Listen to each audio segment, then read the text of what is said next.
You're listening to My Grito Podcast Network, celebrating the culture of Chicanos and Latinos one story and voice at a time. Listen to more My Grito Podcast Network shows over at mygrito.net. Connect on social, on Instagram and Facebook at My Grito, the My Grito Podcast Network. 3, 2, 1. Mr. Foo Howser.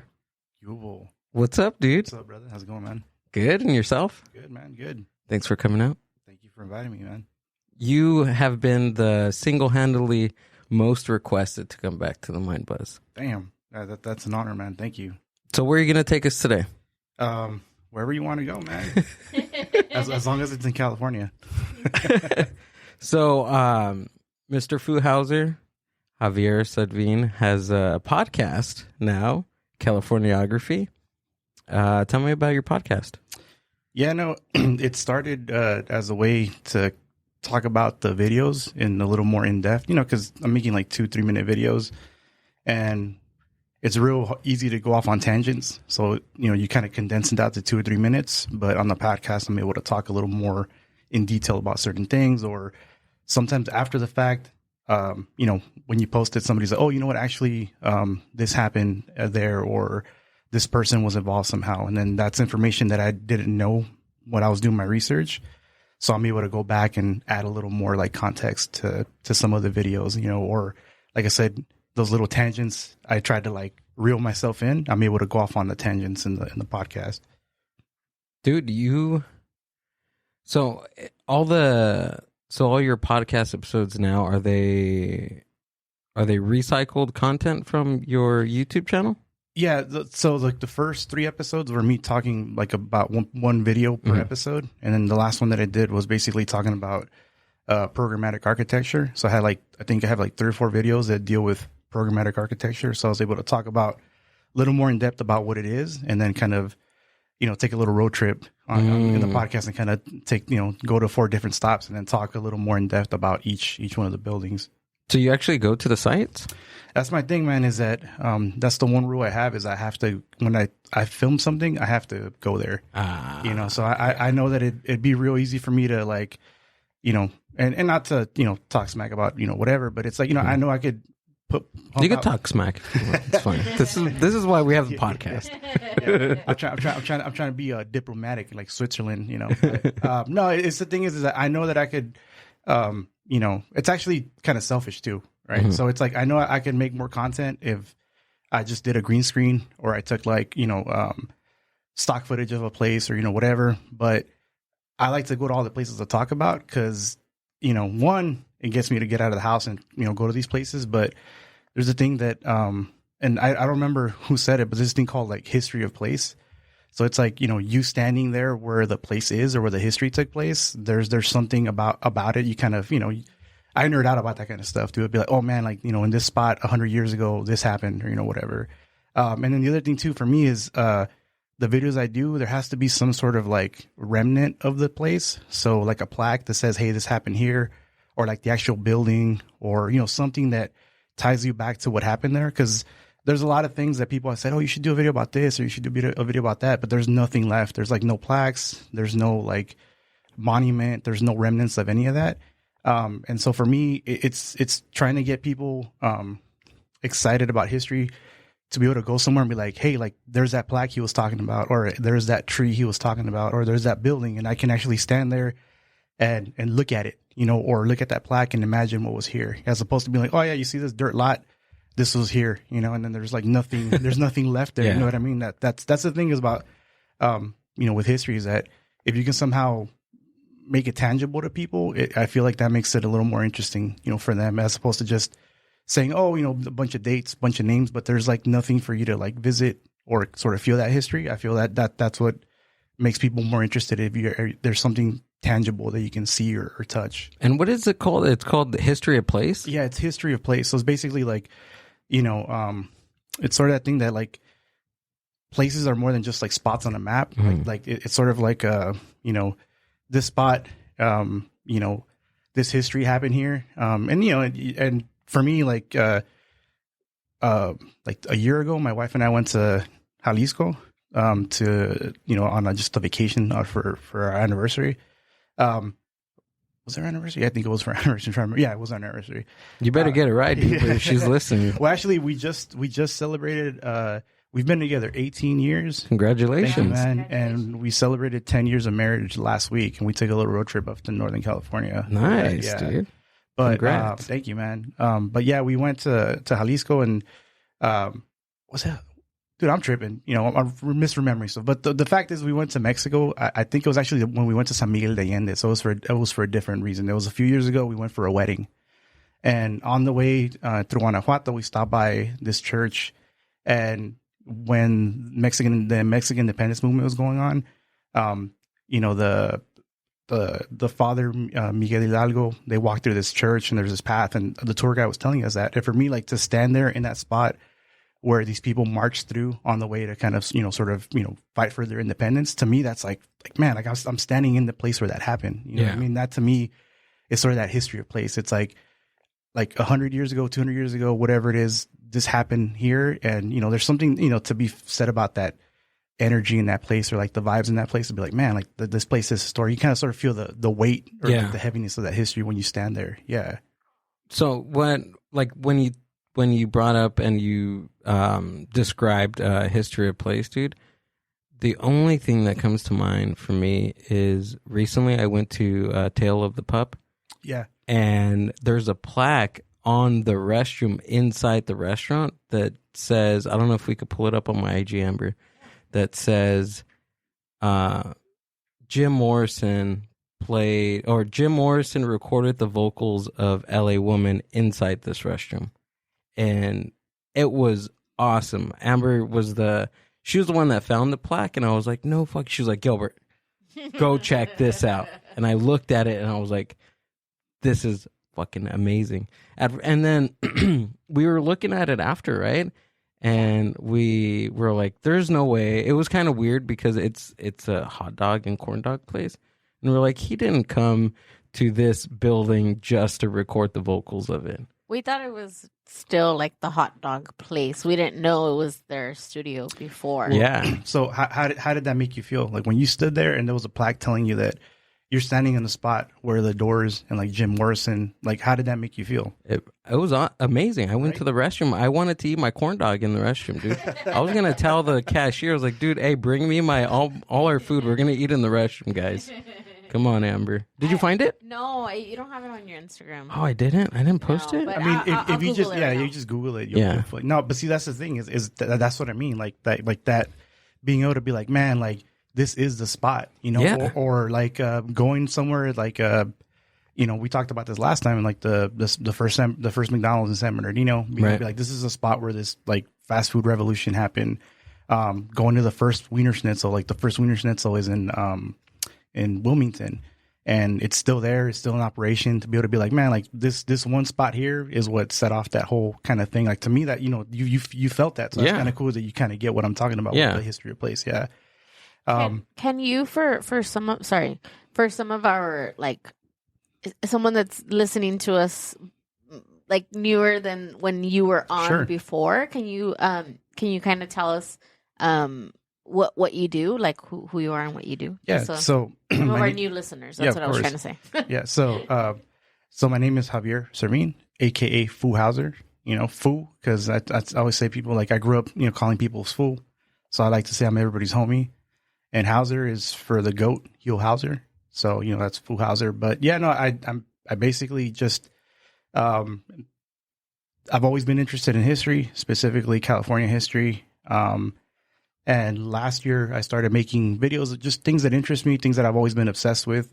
And so I just take one thing that interests me, and I just do the research, find a bunch of cool pictures, go out to the spots, you know, actually film there, and put videos together, and, you know, kind of distill them down to 2-3 minute, you know, little videos about the history of places or people, you know, that are interesting that take place in California. That's why, you know, Californiography is the, you know, my handle on social and on YouTube.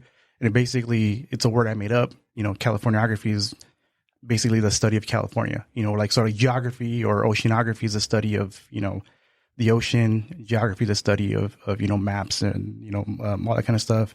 So yeah, it's just basically the study of California. And then, they also like ography is also to like write it down or like put it down in some sort of medium. So, it's making the videos of California and putting it together. So yeah, so that's what I do is just when my wife used to say like, just nerd out on boring stuff, but she's my biggest supporter. She's the one that pushed me to do that.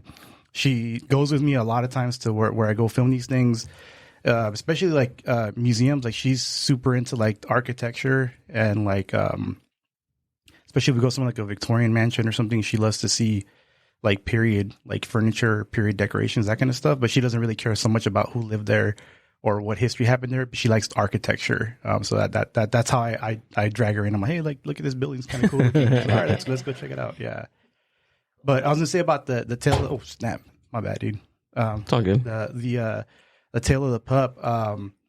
So that place, that's like the third location for that place. Like at first it was over in it was on La Cienega, like in 1946 when it opened. And so it got moved around then. Yeah, so it got moved around. The weenie is what gets moved around, right? So the weenie got moved around. So the building where the Doors recorded, that building was their recording studio. Right. And then there was like a restaurant afterwards a few times. I think it was like a Mexican restaurant. I think it was a nightclub. I seen a sushi restaurant was the last one, like a Japanese restaurant. Okay, yeah, that makes sense. Before the hot dog place? Yeah, before the hot dog. Because literally, like the hot dog little building was the restaurant. Like that was it. It was like there was a person behind the grill making stuff there, and then just slanging hot dogs out of the window. But yeah, they opened in 1946. I think if I remember correctly, it was a famous dancing duo that owned it. And then afterwards, they sold it to some guy in the 70s. The spot on La Cienega where it was going to be developed into a hotel, so they had to move it. He moved it over to San Vicente near Cedars-Sinai Hospital. And then sometime in, I think it was like in the 80s. He moved it there in the 80s, and then later on he had to close down because they were going to build a bunch of condos there. So it closed, and then he put it in storage in Torrance, and then he actually donated it to the Valley Relics Museum, which is a video I've done about a museum over in Van Nuys. And it was there in store. It was there on display. And then there's this restaurant group called the 1933 Group, and they are really famous for like restoring historic buildings and kind of giving them second life. And they bought the building from the Valley Relics Museum, and they restored it, and they moved it to the location in West Hollywood. So they bought both buildings. They bought the hot dog building, and then they bought the building where the recording studio was, and then they did the whole revamp and restore. And so they're giving new life to these buildings. But yeah, that hot dog's been all over the place. No pun intended, ladies and gentlemen. There's the plaque. There it is. The Doors Workshop. It served as an office and rehearsal studio for the Doors. The band used this space to record their sixth and final studio album, LA Woman. Yeah, dude. I was giddy when I read that, dude. I'm a big Jim Morrison fan. And even in the movie, like I was explaining this to Amber, I was like, even in the movie, it showed him. Have you seen the movie with Val Kilmer? Val Kilmer, yeah, it was an amazing movie. He it shows the scene where he's in the restroom and he's singing, and I explained that, but I had no clue that it was this restroom right there. Yeah, and then it has a picture right there. Yeah, that's how we like we said, it wasn't until we left. Well, actually, Gil was recording the weenie, and I seen a plaque on the floor, but I have really bad eyesight, so I was like, oh, I'll take a picture and then I'll read it in the car.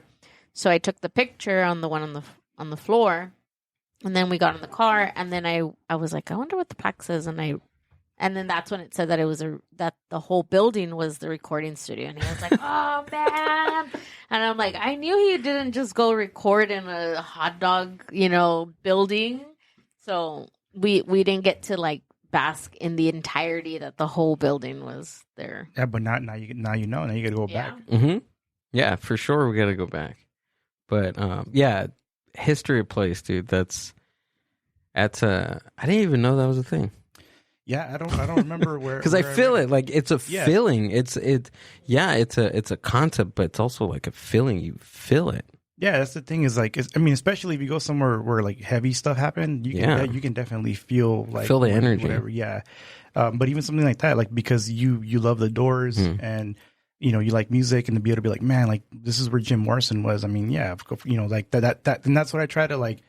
Even videos. Even being in Venice, like even just walking down the boardwalk, or just knowing that this is the spot where the Doors used to hang out. This is the beach they used to go to. Going to the Whiskey A Go Go, like going to different venues where all these other type of celebrities would be, like going to different stand-up comedy clubs, knowing that like the greats were there. You know what I mean? Like it's just, there's something about it that's awesome. Yeah, no, exactly. That and that's my hope with the videos, is that and some people have told me that it inspires them to like, man, I got to go see this building now. Yeah.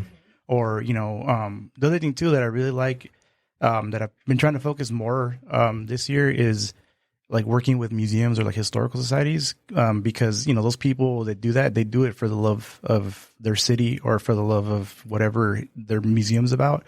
Most of the time, they're not getting paid; they're volunteers.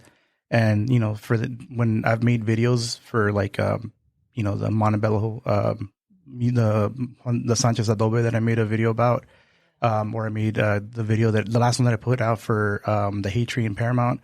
For the Historical Society, like they're so stoked that somebody had any interest in that history, but then two, like to put the video together, because sometimes, it's like they run on a bare minimum, it's volunteers, and, a few hours, a few days of my work, it means a lot for them because they don't have that kind of money or that kind of budget to put this kind of stuff together, and so I make the videos, they give me permission to use like that's one other thing too, I try to get permission to use the photographs, that I use in the videos, if they're not in public domain, try to get permission from the museums or like the libraries, and then put it out, and they're super grateful for it. And, they post it on their website, they link to my YouTube, and they're just stoked that, they have something to be able to like, be like, I haven't been able to put in the words what we do, but now I can just point people to this video, Yeah. Oh, that's good, dude. That's good. So what did you do with the city of Paramount? So I lived in Paramount for 8 years. My wife and I, after we got married, we bought a house in Paramount, and we lived there from 2013 to 2021. And again, I'm a history nerd, so I'm like, what's Paramount famous for? What's the history of Paramount?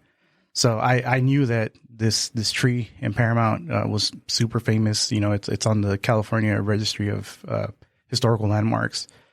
So Paramount's famous for being the center of like the dairy industry in the early part of the 20th century, and for being the home to the Zamboni machine. So, if you watch hockey, you watch ice skating, you see the machine that goes out there and resurfaces the ice. Paramount is home to the Zamboni. So those are the two things that I always would tell people when they come visit. I'm like, oh yeah, we used to be the biggest dairy market in all of Southern California, and we invented the Zamboni. There it is. Here it is. That weird looking machine.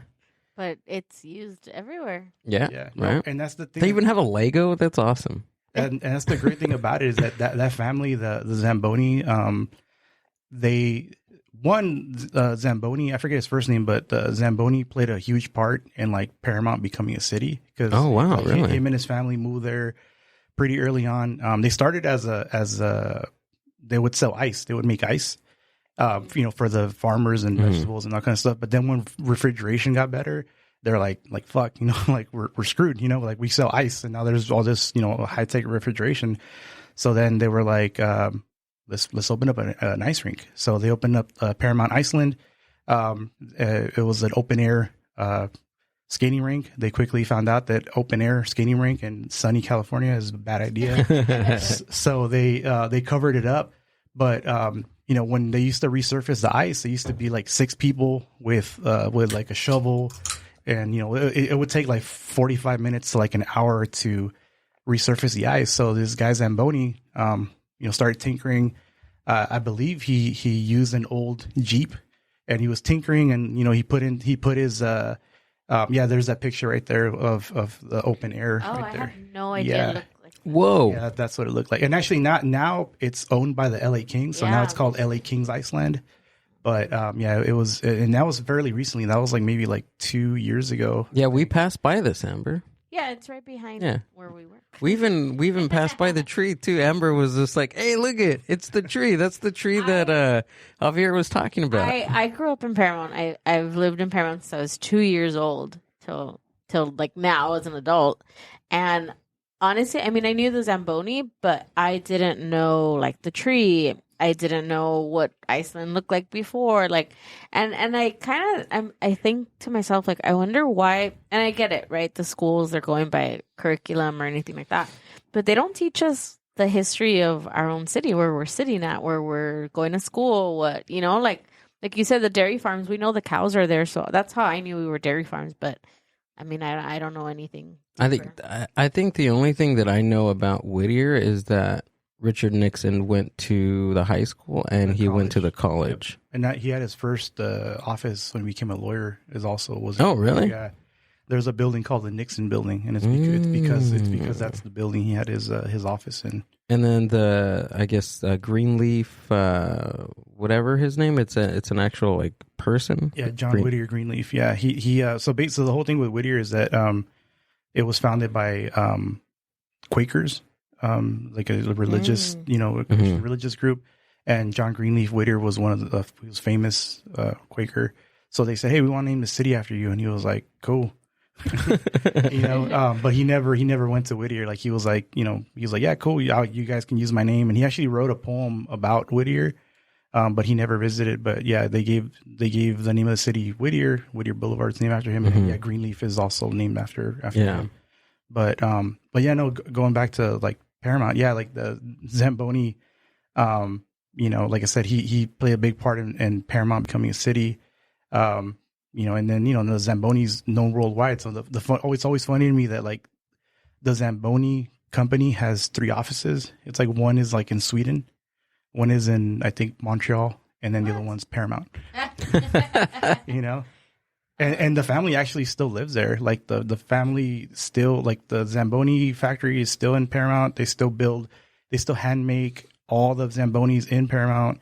The Zamboni family still lives there. And they have, I think he has, Frank Zamboni. Frank Zamboni. Yeah, he's got an elementary school named after him. So yeah, he played a huge role in that. And, the Zamboni is sort of like Kleenex, right? Like, or Q-tip. It's like the brand name became the default name, right? Because technically the machine's called an ice resurfacer, but people call it Zamboni. It's like, you call it Kleenex, any tissue, yeah. Zamboni sounds a lot cooler, though. Yeah, definitely. Look, Gil, this is the street we take. You remember what I tell you? Go through the back. Oh, yeah. Go over there. I see it. That's awesome. Cool. That'd be cool if we passed by that city and that guy's just still driving that. Is he thing. still alive? No, he passed away. Oh. But his, I mean, that's him. That's the Frank guy. Frank Zamboni. I don't think so. No, it's probably one of his descendants. Right? I think right now, it's in the 3rd or 4th generation in the family already. But because they still build them in Paramount, sometimes you will see like half-finished Zamboni driving from the Zamboni factory to Iceland, because they kind of go and like test the Zamboni there. Where's the factory at? See, I don't even know where the factory is. It's right down the street from Paramount Iceland. It's like. Is it in the backside? Yeah, it's on the backside. Okay, yeah. Okay. Damn, dude. See, I didn't know that. Yeah. And I call it my city, huh? This is what you get when you listen to the podcast, dude. You get history and history of Frank Zamboni and everything. Well, that's this thing. Going back to what Amber said about like, why don't they teach this in schools? In school, they're just prepping you for standardized testing. It's like what's going to be on the standardized test. Yeah, I don't think Frank Zamboni is going to be on the standardized test. But I mean, for me, I had cool history teachers when growing up, so I would hang out with them, during lunch or before class or whatever, and just talk about other stuff, and then they kind of it sparked my interest into going off and learning stuff on my own. And then, I majored in history in college. So, that was my, kind of once you get there, then you get to study the other stuff that you really want to study, you know? Dude, so we were talking a few weeks ago, right? You stopped by the cafe, and you said something that was very interesting that I haven't looked up, but there's a difference between an archivist and a historian.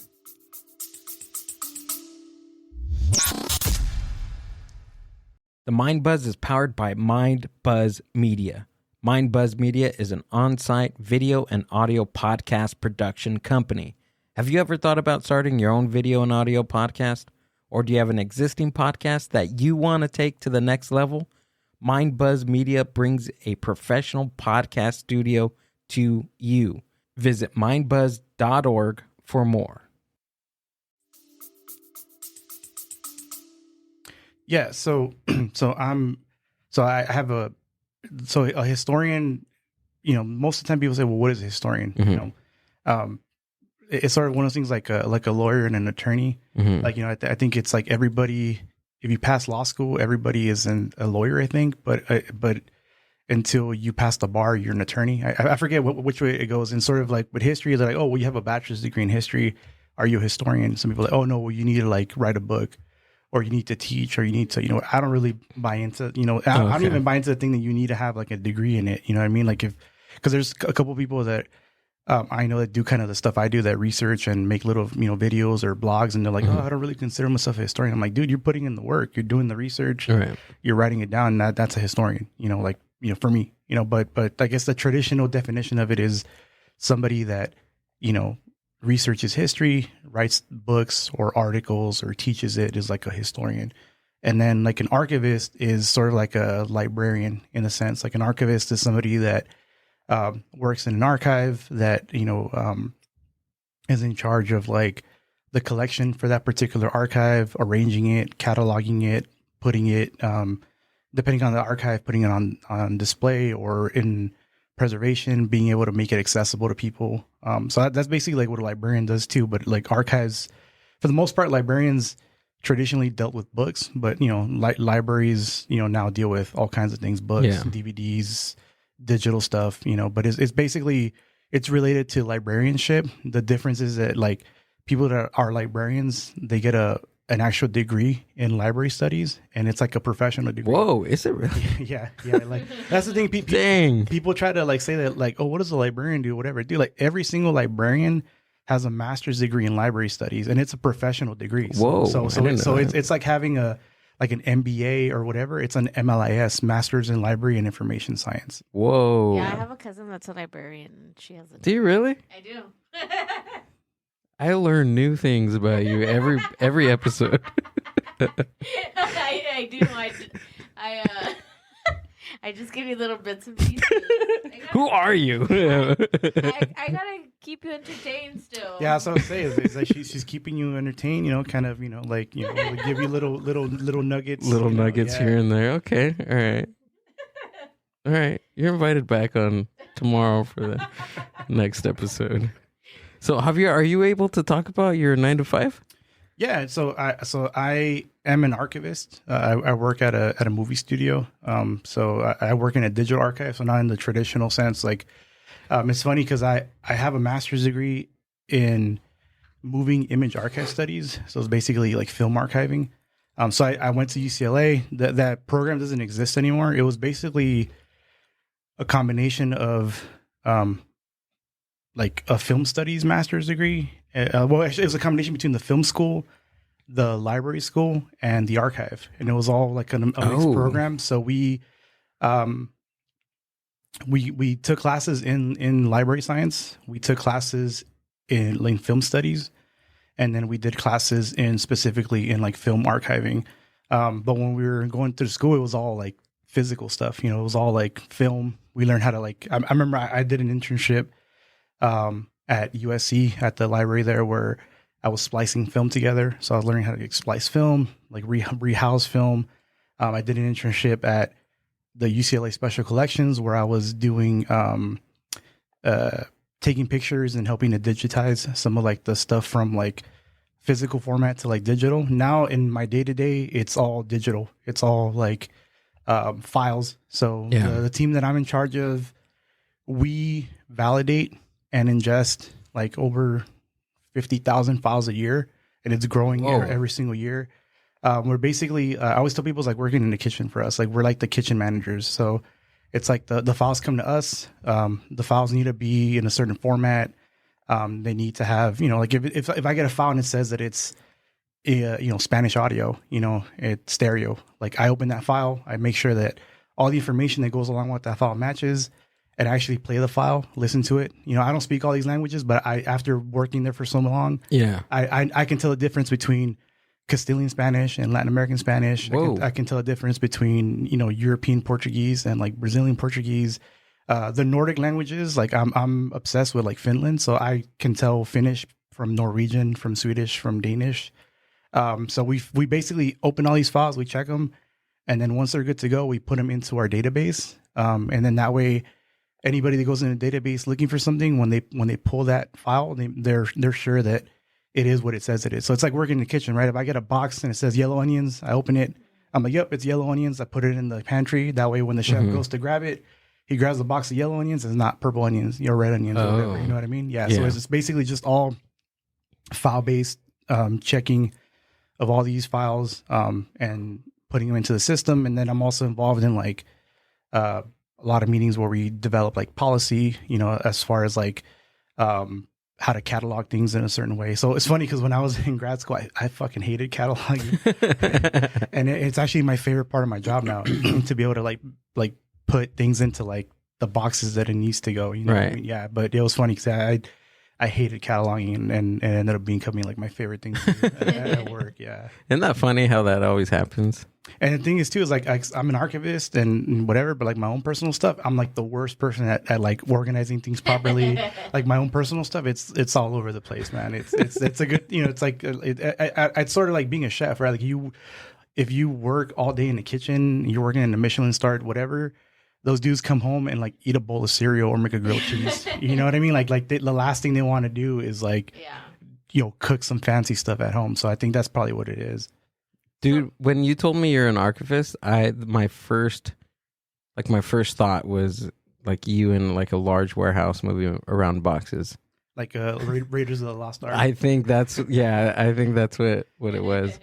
But dude, that's freaking cool that like you get to like, is there anything like any significant like type of film that you've come across before? Or what does the studio do with what you guys are archiving? So we have different groups of archivists where I work. Like we have in the digital archive, and we also have physical archivists. So we have and on the physical realm, we still like get physical assets. People just think everything's digital. Or that's why I always laugh at people like, well, librarians are useless. Everything's digitized. I'm like, well, who's going to digitize all of that? Who's putting it online? Who's, whatever. So we still get stuff digitally, things like, physically. So like costumes, there's a costume archivist, there's a jewelry archivist. That's cool. That's awesome, man. Yeah, no, they have the coolest jobs.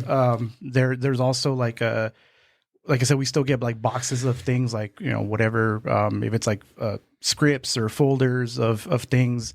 Now it's mostly on like drives, but still somebody has to put those drives, on the shelf. We have one team that deals in preservation, so they do all like the restoration work and that kind of stuff. Like they work hand in hand with the people that are doing like color correction or audio or releasing things in a higher resolution.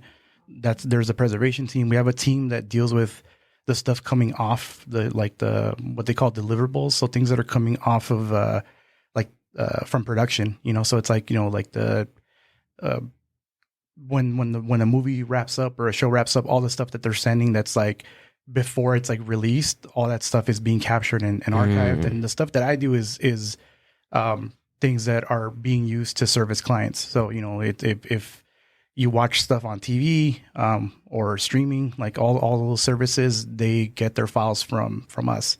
And because everybody has their own requirements, so someone like I don't know, just throwing it out there. Someone like Netflix might say, hey, we want, whenever you send us something, we want it in this format with these many languages and this and that. And then some channel in like Mexico might say, hey, well, when you send it to us, we want it obviously in Spanish, but we want it with the subtitles or whatever, or things like the funny things like in Scandinavia, they usually don't dub like stuff in Scandinavia. They like to have the stuff in English with Scandinavian subtitles because they want people to learn English by watching the movie, but then they can see the translation. The only time they ever dub something is when it's for kids. So if there's like a SpongeBob movie or Toy Story or whatever, that stuff's gonna get dubbed in that language because it's for kids. But if it's like for adults, they're not gonna dub it. It's gonna stay in English, and then you can have the subtitles underneath it. Gotcha. So when movies, like if you're the other day, perfect example, we were watching a movie in Spanish and it wasn't dubbed in English. So like that type of thing, like that you add subtitles to it, or how does that work? So what I do is like the little bits and pieces. So it's like literally that subtitle file or the okay. So and you just attach it to there. So basically we get all these files that come in. Yeah. And we check all the files to make sure that it's in the correct format, it's the correct language, and then we put those bits and pieces into the system, and then the people that are in charge of like packaging that stuff together, they grab all those things and put it together and send. That's what I mean. Like like we used talking about watching a movie in Spanish that wasn't dubbed. That client might have said, hey, we want, when you send us the file, we want it to be in we want it to be not dubbed, but with the subtitle. But then we want people to have the option, if they want to listen to it, that they can change it to dubbing or whatever. So all those little bits and pieces come into us, and we check the bits and pieces. I mean, sometimes we get like the full file with everything burned in, whatever. Yeah. But that's usually like way down the road, and that's for something else. But initially, it's all little just bits and pieces. So it's like we get the picture. And in the original language, so most of the time it's English, but sometimes if it's a foreign movie or whatever, we'll get it in the original language, with or without all the text. We'll get the text separate. Yeah. We'll get, all just, like I said, it's like, that's why I say it's like working in a restaurant. It's like all the little ingredients come in and we put them in the pantry, and someone else is making the pizza. Gotcha. Yeah. So who determines, and I don't know if you would be able to answer this question, but now I'm like, my brain's like turning, because you're saying, all these languages and everything, and then places or Netflix will be like, okay, I want it in this many languages. But who determines like what movie or show, like how many languages it's dubbed in? It basically just comes down to where that's going out. So like, for example, like here in North America, the most common languages are Spanish, English, and French, because Canada has a huge French speaking population. So that's pretty much what determines how many languages they put on there. Obviously, if they're sending it somewhere like a client in, like Asia, like in China, there's different types of like Mandarin that are spoke. There's like, Chinese, there's like Chinese Mandarin traditional. There's like Chinese Mandarin Taiwanese. There's Cantonese. So there's different. So if it's going to like China, there's like 3 or 4 different, types of like languages that are being shipped out there. If it's going somewhere, like into the Middle East, it might be, Arabic, and something else like English or French, because there's a lot of people that speak French in some of those countries. So it really depends on where it's being sent. I mean, it doesn't really make sense, for them to include like Bulgarian here in the U.S. if, right. there's not that much Bulgarian speaking population here. So that's basically what it comes down to is where it's going to. I want to put a complaint to the dubbers. Why, is it because the same actors and actresses are always the same ones doing it? No, because I feel like when what was the Spanish word that was, you're like, it doesn't mean that? Yeah, I was reading, because I understand it in Spanish, but he didn't. So I'm learning reading the subtitles, and I'm reading them with them because it's just, they're there. And there was a lot of words that were like inconsistent, but no, that's not what what my complaint is. But it was different. Was it the different type of Spanish? Like, was it? No, it just didn't. The translation of the word in Spanish to English was like completely different. I can't remember what the word was. It was like sister or bag, or it was something. It was just like it didn't make sense. An inanimate object or something. No, my complaint to the dubbers are: have you ever that you've seen like Spanish or movies in Spanish, where all movies that are in English and then dubbed in Spanish, that Spanish dub is always like very exaggerated. Like no one can just Ay, diablos, ¿por qué exactly like that. I'm just like, that's not how everybody speaks. Like, so that's my complaint. Well, I mean, I don't know why they take those artistic, liberties with stuff. I mean, those people are actors. That's what they're voice actors. They're voice actors. So they're doing but I thought you were gonna say that it's always like the same people because I feel like it's always the same. It could be. It's always the same guy and girl that do like the voices for all the the actors. But it's mostly artistic thing because they are actors. So they're doing their thing. But I totally agree. Sometimes it's over the top. I wonder if I can find something. I wanna go to ¿Dónde here. estamos? Let me see. Choose that one. Up. I get an idea. I have an idea Today of we're what going you're to trying to learn say. Spanish with a fantastic movie. Ándale. We will do so by breaking down. No, I think you're just learning it. Muchachos is basically Just search guys. over exaggerated Spanish dub. Okay. My favorite Spanish dub is The Simpsons. I don't know if you've ever seen The Simpsons in Spanish. Like but Homero. Ay, Homero. Let me see. Oh, Marjorie. Ay, me pegaste en la cabeza. Look at the first one. Simpsons Spanish. I think they actually do it good though. Like that's a good dub. Ay, Isa, pero si no está tan mal. Uy, mira, Lisa, si te ayuda, destruyo algo que Bart quiera mucho. Oye. Tranquilo, muchacho. Si te pones triste, destruiré algo que Maggie quiera mucho. No entiendes, papá. Este saxofón es como mi mejor amigo. Lo tengo desde que tengo memoria. ¿No recuerdas cómo llegó? So this is like a cartoon. Ah, bueno, pues todo sucedió en mil... This is a cartoon, so you're like, okay, that one's they're good. little voices. Yeah. Okay. But they put these little voices in like actual like physical people dub. So Can you look up The Color Purple dubbed in Spanish? Oh my god. Can we look up that, please? Let's see. The most like depressing movie but dubbed in Spanish. That or What's Eating Gilbert Grape is my next thought. Oh God. I think I just have to put it In Spanish. Is it? It's probably not gonna be on there. No, huh? No. It has to be. No, but I'll show you later. But, All right. but Yeah, no, you get the gist. Yeah, it's definitely overacted and sometimes over enunciated. But even the stuff like with subtitles, it sometimes they're limited to like the amount of characters like like letters that they can use. So sometimes that's why you'll see like a weird like word choice because it, like the speed that people read at, there's a limit to how many lines can be on at the screen at the okay. That makes sense. how many characters. Yeah, so that's why sometimes it's also like like slang doesn't translate sometimes. Like obviously like my favorite interview with celebrities like Diego Luna. He was talking to Conan about pedo. It's like the word pedo can mean like ¿qué pedo? Like, what's your problem? What's your problem? Like, ¿qué pedo onda? Like, hey, what's up? It's like that kind of thing. So it's like if they translate it, like literally, it's like, hey, what's your fart? What's the fart? What's so your fart? But that's his pedo. Yeah, or that's his pedo. So I think sometimes that's the other thing too is that because the slang doesn't translate, they have to change it to a different word. But yeah, they're working with a lot of like constraints because there is a limit to how many lines of text can be on the screen. There's a limit, even within those lines, how many characters can be in it.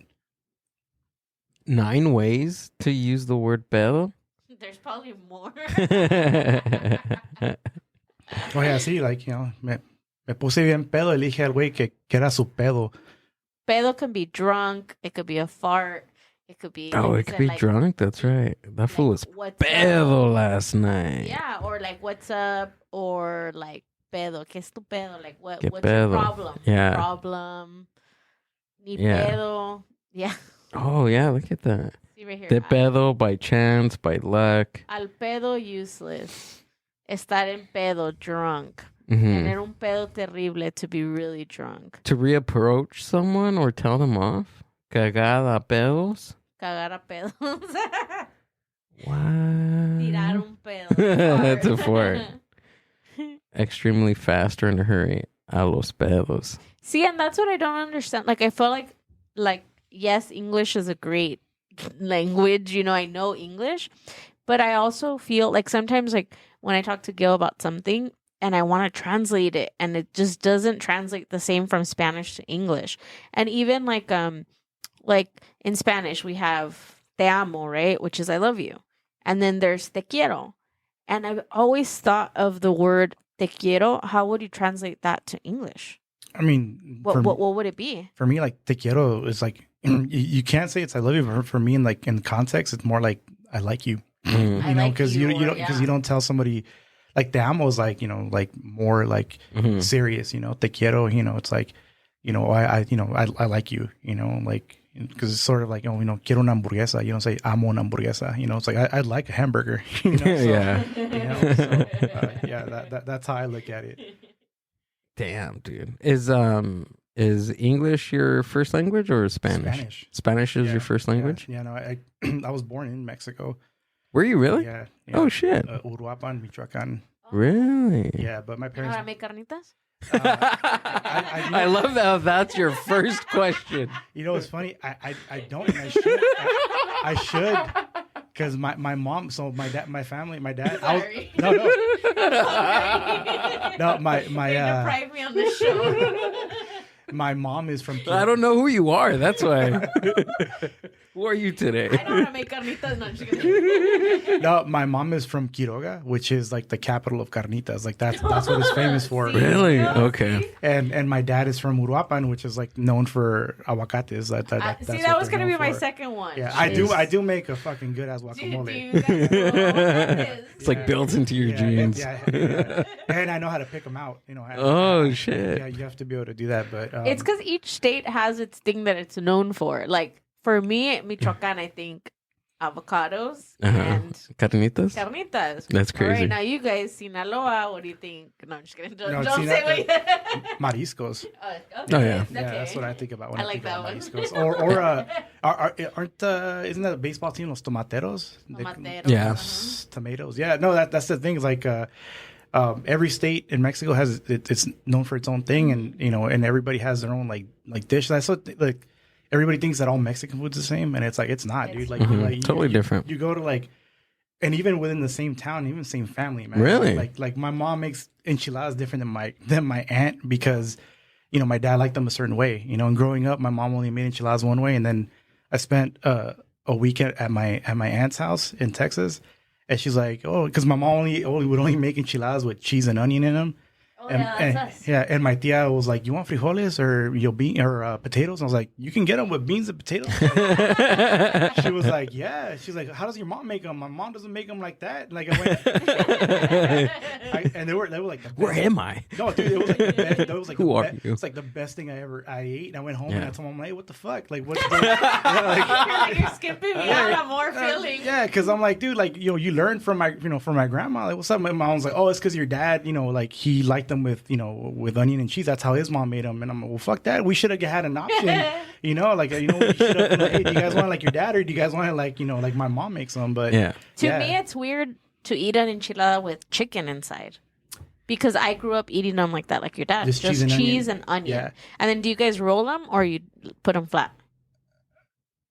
No, my mom rolls them. Yeah, yeah. Hard hitting questions here on the podcast, ladies and gentlemen. Yeah, because she'll grab them, she'll dip them in the chile, she'll throw them in the frying pan, and she'll take them out. She'll put the cheese and onion mixture, and she's basically like two rolls, just folds them over. Two folds.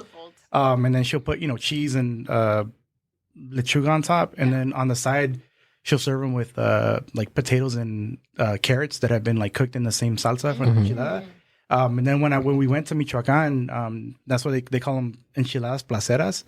And then they serve it to you with like chicken on the side. It's not inside, so it's like the enchilada and then the potatoes and carrots on the side and then the chicken on the side. Damn. The first time you ate them flat was with me, huh? No, I had a before? Yeah, I've had some family members that do them flat like that. But I was always used to eating enchiladas like a casserole. Okay. Yeah. Okay. Yeah, you remember Yeah, when I was casserole. explaining it to her, and she was like, "Oh, you stack them?" I'm like, "Yeah, we stack them," And then when I went over to Amber's family's house to eat enchiladas, I was like, "Wait, hold on, this isn't stacked." No, we made ours like a lasagna. Okay. Yeah. Yeah, like a casserole. But I don't. Was that strange to you? That No, I mean, yes and no, because I know a lot of things for you are in casserole form.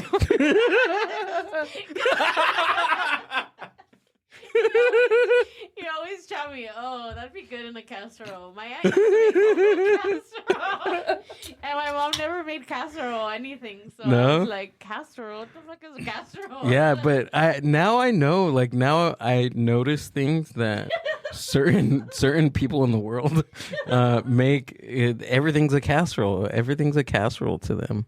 Yeah. And yeah, it's thank you for showing me a different That's part of the world. like my mom. We used to go to hometown buffet, and we loved like meat because I never grew up eating meatloaf and stuff like that. Oh, yeah. Started eating meatloaf, like, oh shit, like this is good. It's like stuff you watch on TV. Like, oh, Yeah. and then my mom would be like, yo puedo hacer eso. And then she like make meatloaf, but it tasted like picadillo. That's what my mom Yeah. did. My mom would put like cilantro, cebolla in there. But it was good though. I'm like, Huh? that's straight up, like the mixing of cultures. Yeah, where like she would- assimilating, but still putting your exactly, choice on it. exactly. Yeah, I was talking about assimilating. Like actually, a few years ago, I wrote a article for Eliist where I talked about my mom's capirotada because my mom's capirotada is Capirotada, what is that? capirotada is Bread a pudding. bread pudding. Bread They pudding. usually make it during Lent. Okay. And like my mom's capirotada is unlike anybody's capirotada because traditionally it's made with a lot of people make it with bolillo. And basically the whole thing is like you let the bolillo kind of air out and go a little bit stale so you can kind of like so it can hold like the syrup that you put it in. But Oh. And It's a casserole. There you go. yeah, it's Okay. you know, It it's a could, casserole. be a so casserole. it's basically monkey bread for all my pigment challenge friends out there, right? Yeah, kind of. Yeah. Okay. Yeah. It could be like Same its, concept? like brother. Okay. This Yeah, but step-headed cousin. but apparently we're in Quiroga. There's a specific type of bread that they use for it. So it's not like bolillo because like my wife's family, my wife's mom makes it with bolillo. But there's a specific type of bread that they call it pan de capirotada where my mom's from. And when they immigrated here, she couldn't find anything that would like resemble that. And my dad would try to go and get bolillo and he's like, oh, try this or try that. And none of it worked. It always fall apart. And then one day my mom, she had found those like Pillsbury biscuits, and one day she got one and it was kind of stale and she was like, man, like this is stale. Like, I'll dunk it in some coffee. And then she had a moment like, oh shit, maybe I can make capirotada with this. And the next day she made it. And that's how I grew up eating capirotada. My mom makes capirotada with like the biscuits, like That sounds really like good. the Springfield biscuits Yeah, or like yeah, yeah. but yeah, like I said, I wrote an article for Elias cool. on that, and it's just basically a song like my mom being like, she's more American than she realizes, because that's the thing with history is with like immigrants come here, they adapt their cuisine to what's available here, and then you have stuff that's created here because of that. It's like, well, Yeah. I can't find that ingredient. Well, I'm going to make it this way, and then it ends up kind of becoming part of the fabric of the country or whatever. Isn't that what happened to the waffle cone? Didn't that happen at the? Maybe it's just a myth, but isn't that how the waffle cone was created at the World's Fair? I remember the waffle cone being cone being invented at the fair. I don't remember why, but yeah. So maybe if we can look this up, but I think because if my memory is getting me correctly, there was an ice cream vendor that... No, wait, hold on. Was it an ice cream vendor? Yeah, it was an ice cream vendor that ran out of like bowls. And next to him was a waffle. There it is. Yeah, he ran out of dishes. Yeah, there we go. Because of ice cream's popularity, the vendor ran out of dishes. Hamway? Hope I'm saying that right. Saw an easy solution to the ice cream vendor's problem. He quickly rolled one of his wafer-like waffles into a shape of a cone or a cornucopia and gave it to the ice cream vendor. Yeah, all right. Cool. And this happened at the World Fair? Let's see. Yeah, right there. St. Louis. Yeah. 1904 St. Louis World's Fair. Oh, all right. There we go. There you go. Now you guys all know. The history of the ice cream cone. Is this stuff like this that, like, I don't know, like it randomly gets stuck in my brain, dude? No, and that's how I am too, dude. Yeah. Like, I'm telling you, like I'd be like drive anywhere, I'm like, oh yeah, like this building was, you know, this, or talking about like food. Oh yeah, the first McDonald's was here, or the first Schnitzel was here, or hey, did you know that like the cheeseburger was invented in Pasadena? Was it really? Supposedly. Yeah. So like the story goes, there was this kid. I think his name was like Steinberger, I think. Mm-hmm. And so the way the story goes is that he was making a burger at this place called the Right Spot in Pasadena, and he burned the burger. And to hide that he had burned it, he put a slice of cheese on top of it. And that's how the cheeseburger was invented. There's other places they claim, Lionel Sternberger. Ah, there we go. 1924. But yeah, there's other places that try to claim it. But the Pasadena Museum of History actually has a menu from the restaurant from like the late 1920s. Oh, cool. That has it listed, and they used to call it the aristocratic burger because it was fancy, because you had a slice of cheese on it. So this is the cheeseburger, not the hamburger. Not the hamburger. No, the hamburger, I think the people that said they invented it was in like Connecticut, I think. So it wasn't in Hamburg, Germany? I don't think so. No? I'm pretty sure it wasn't. It wasn't? Are you sure? I don't even think like a French fry was. It's all. Was it American. French? Was it French at least? No. French toast at least has to be created in France, Amber. No? No, I don't think so. What about pizza? Pizza's not American, right? No, pizza's Italian. Yeah. That's cool. See, and the thing is, like you just drive every day in your merry way, and it's like there's history everywhere. And it's crazy. Yeah, and that's the thing that I'm trying to get is to people is like, yeah, like there's history all around you, and there's plaques and there's things everywhere that tell the history of something, and just explore it. There's stuff in your own backyard that you don't even know that is there, and you can dig into it and you're like, man, like that's crazy. I didn't know that like my town was famous for this, or that we did this here, or this was invented here, Yeah. How do you even start to get like a lead? Like how do you because unless I'm walking somewhere or I see it somewhere, then I'm like, oh, okay.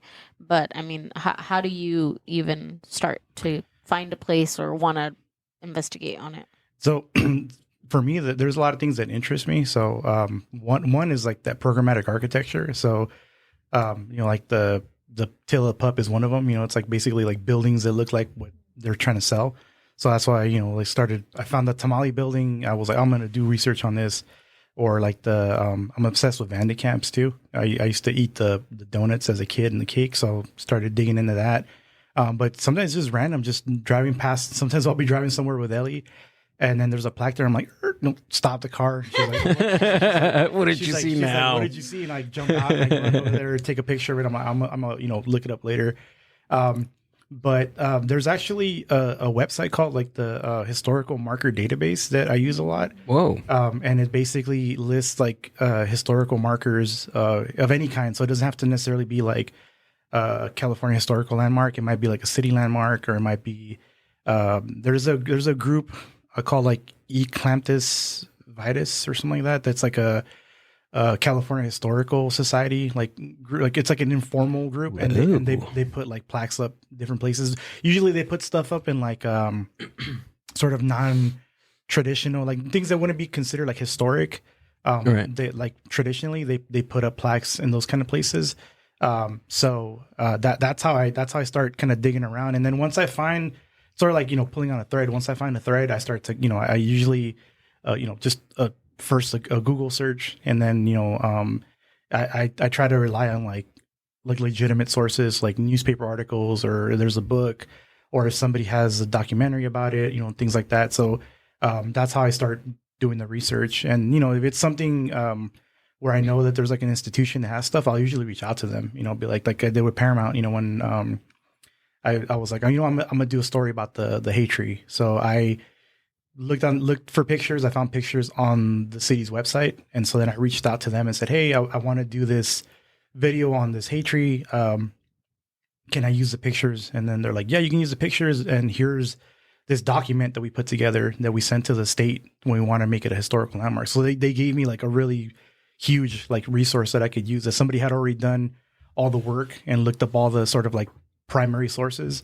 And then I used that and a couple other things that I did on my own. And I always, kind of combine research, the like summarize it in my own words, and you kind of put it together and make the video. But yeah, it's a lot of, kind of looking around. But like I said, because I have that like history background and I have that like archive library background, I kind of know where to look, and how to like go about like searching. Because, a regular Google search is cool. But then once, you want to look at something, you try to go to like, there's a website called Calisphere that is like an aggregate of all like historical societies and museums in California. And they put their collections on there. So I'll find a lot of cool like resources there and like pictures. What is it called? Calisphere. So it's like CALIS. She's Googling stuff. Ladies and gentlemen. CALIS. PHERE. There it is. First one. Calisphere. Oh, right here. So like, let's say you go there, click on that. And then, just like whatever, think of something and just put it in there. Put like I don't know, like a cheeseburger. Burger. Good thing you thought of it, because I was going to put something. And so something inappropriate. So it's like, okay, so the only thing it found was Carnitas. And he's driving, right? But let's say you want to look up like look up Beach Boys. Yeah, look up the Beach Boys. Let's see what comes up. That picture that they took of, I think it was Surfing Safari. Remember that beach you took me to? Yeah, we didn't even know it was that one. Yeah. So see, like here, it's so I tell you about how you research, because you put Beach Boys, it's giving you both beach and anything. Boy that's on a beach. Oh, okay. But if you want to, if you were to put The like Beach Boy? like parentheses around, like you put like quotation marks around Beach Boys, it'll give you just things that are, if it has anything to do with the actual like Beach Boys, the musicians, if they have anything in there, that it'll pull it up. Let's see. Oh, I guess not. No. Put like just so you get a lot of or like the Beach Boys. Or try doing this. Just put Paramount so you can see what comes out when you look up Paramount. All right, so see that now you have the drive-in. Oh, the drive-in. Yeah, you should probably see stuff about the like. Is that where they have the swap meet? Yeah. Yeah. Yep. Gil still, every time we pass by it, it's every open. day he's like, why is it open 24/7? That's crazy. It's crazy to me. If you scroll down, it'll tell you where they got that. So you see it says, where is it? Over here, made Contributor, accessible. Yeah, but tell you who holds it. The Los Angeles Public Library. So then from there, I would click on that, and you can go to the LA Public Library's things called Tessa, and that's where they have their collection. So then I'll reach out to like the LA Public Library and say, hey, I want to be able to use this picture. Can I use it? And usually like they'll let you use stuff if you're not making any money off of it. Right. But sometimes you click on something and it'll tell you, oh, like the Pasadena Library holds it, and you reach out to them. So that's a good source to be able to find pictures is Calisphere for me, or other sources, because sometimes it'll link to like articles or, things like that. Man, you should have never showed me this. Weird question, dude. Have you ever ran into something that was inconsistent? Like during research? Yeah. Like my research or other people's research? But both. Yeah, other people's research. You find that all the time. Funny thing is, like when I was in college, one of my projects when I was an intern, I was compiling a history of the Merced Fire Department, which is where I went to school, UC Merced. And I actually ended up finding a document that the fire department uses a certain date to say they were established on this date. And then I actually found an article that said they were established on a different date. What? Yeah, it was something weird where like and I can't remember because it's been so long, but basically it was founded like the day that they say that they were founded was like the day that they had the meeting to decide that they were going to make a fire department. And then the next day was the day that they voted to like establish it, or it was something to that effect. So it was just like a day difference. So it was a day difference. You know, I thought it was like a year, 2 years difference. So I was like, whoa. No, but still, it's one of those things. Funny enough though, during the research for the Paramount Hate Tree, I did come across something looking, I think it might have been in Calisphere. But some of the pictures I found in that video that have like the people dressed like in Dutch costumes. One of the pictures says, has the names of the people, and it says, so and so dressed in Dutch costumes in Clearwater, Haynes, which is what Paramount used to be. And then I saw another picture, and it says, oh, so and so and so and so at the Bellflower Dairy Festival. And I was like, Bellflower Dairy Festival. And then there was another picture that said the same thing. And then I had to be like, wait, it's the exact same person. They have the exact same name. They're wearing the exact same costumes. One picture says it's from the Clearwater Hines one. This one says Bellflower. And then you go doing the research, like Bellflower never had a dairy fiesta. It was always Clearwater and Hines. So that was a thing that was inconsistent. I think it was in UCLA in the special collections, is that like someone misidentified that as being from a different place. They have the right names of the people, but they have the location wrong, and it's just one of those things where you're like, because the city, like the people that I work with at the Historical Society in Paramount, they had never seen those pictures before. And they were like, "Where'd you get these pictures?" I was like, "Oh, they're there at the UCLA." I went back in time. Yeah. But yeah, you come across it all the time, or like we talked talking about McDonald's. The first McDonald's was San Bernardino. There is, I think it's the Monrovia Historical Society. They have pictures that say, these are the pictures of like, this was the first McDonald's. And it's like picture of the Aerodrome, which is like the restaurant that was one of the first restaurants that the McDonald's brothers founded. But that's wrong, because it wasn't the first McDonald's. It was the first restaurant that they like ran, but it wasn't called McDonald's. It wasn't whatever. But I don't know if somebody wrote that on the back of the photograph and it's just in the notes that way or whatever. But you come across all the time because like archivists are trying to do their best with the information that they have on there. So it's possible that somebody wrote that on the back of the picture, and when they were digitizing it, they just whatever was written on there, they typed it in there, and that's how it went. Same thing with the picture that totally I found of the cows. The dairy festival. It's possible it was written on the back of the thing and said, "Oh, it's in Bellflower," and they just put that in there. But it's not correct. Are they? I'm sorry. Hold on. I just choked on my own saliva. Can you pull that up? That is a freaky picture. They're like Hail Hitler? Hail John Greenleaf. If you scroll down, it should Hail John Greenleaf. Yeah, it's from the 1920s. So yeah, like it's in the Whittier, like they're saluting the American flag. Oh. But yeah, it's from the 20s. But yeah, like because that was like a common way to because even if you ever see, like I think in Mexico they do that too, like they raise their right arm, and even sometimes in other places they raise their right arm in a way to like salute whatever. So I mean, obviously this picture's from the 20s. It predates that, dude. Even the even the swastika symbol, I think it's somewhere. I think it's there's some relic or some like monument that has that symbol on it, right? I think it might be like. Didn't the Japanese money have it? A Hindu or it's definitely like a sacred symbol it's like there, but they just took it and made it something. I think it's like it's like a symbol of peace or something like that, right? Yeah, I forget what the significance of it is, but yeah, it was something else, and then it got turned into something. What are else. These with audio? Those are actual like audio clips or something. So yeah. That's awesome. And you can play all this stuff? Yeah, that's what I'm telling you. I'll see you next week, Gilbert. See you later. I'll be sitting here for the next week. Oh, man. Is it going to play it? It's loading. There we go. It's probably going to be an oral history. Try scrubbing forward a little bit. Oh, right there. Here's the car. And yes. Here's the way he's traveled. These are They're unpaved roads. What does that say on the back? Well, that's, Paradise Chico Stage. that's what this said here. And who is that? Mabel Eccles? Mabel Eccles This is discusses my early public transportation in Whittier, and this was recorded in These are all May the 2nd, 1977.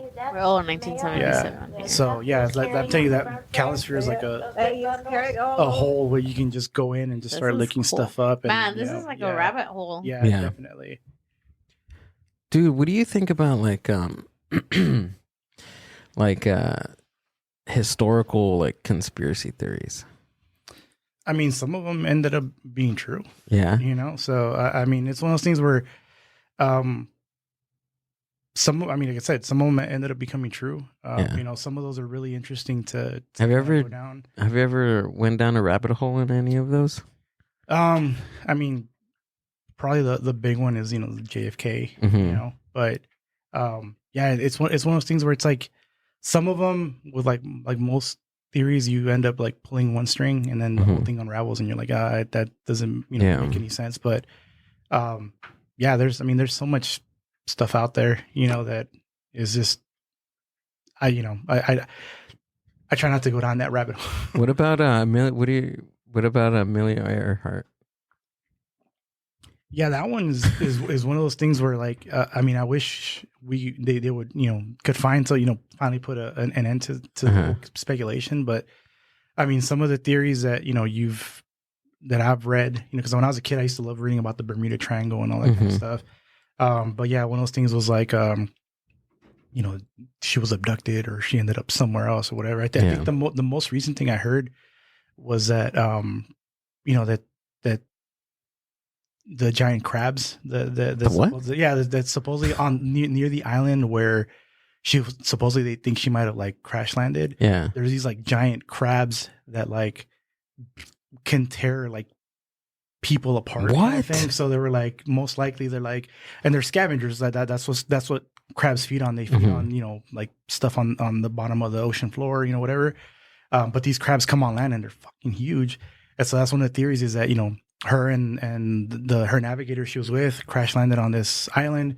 They're probably like, you know, really hurt. They ended up dying, and the reason we haven't found anything is because these crabs, you know, literally tore them apart and, you know, just kind of ate them, and there's no remnants of them, you know. So yeah, that I think that was the latest one, because they had said that they had possibly found like a picture of her or something, but that ended up being debunked. And yeah, that she was living in New Jersey and Yeah. she changed her name because she wanted to be out of the fame spotlight. yeah, She was a prisoner of war.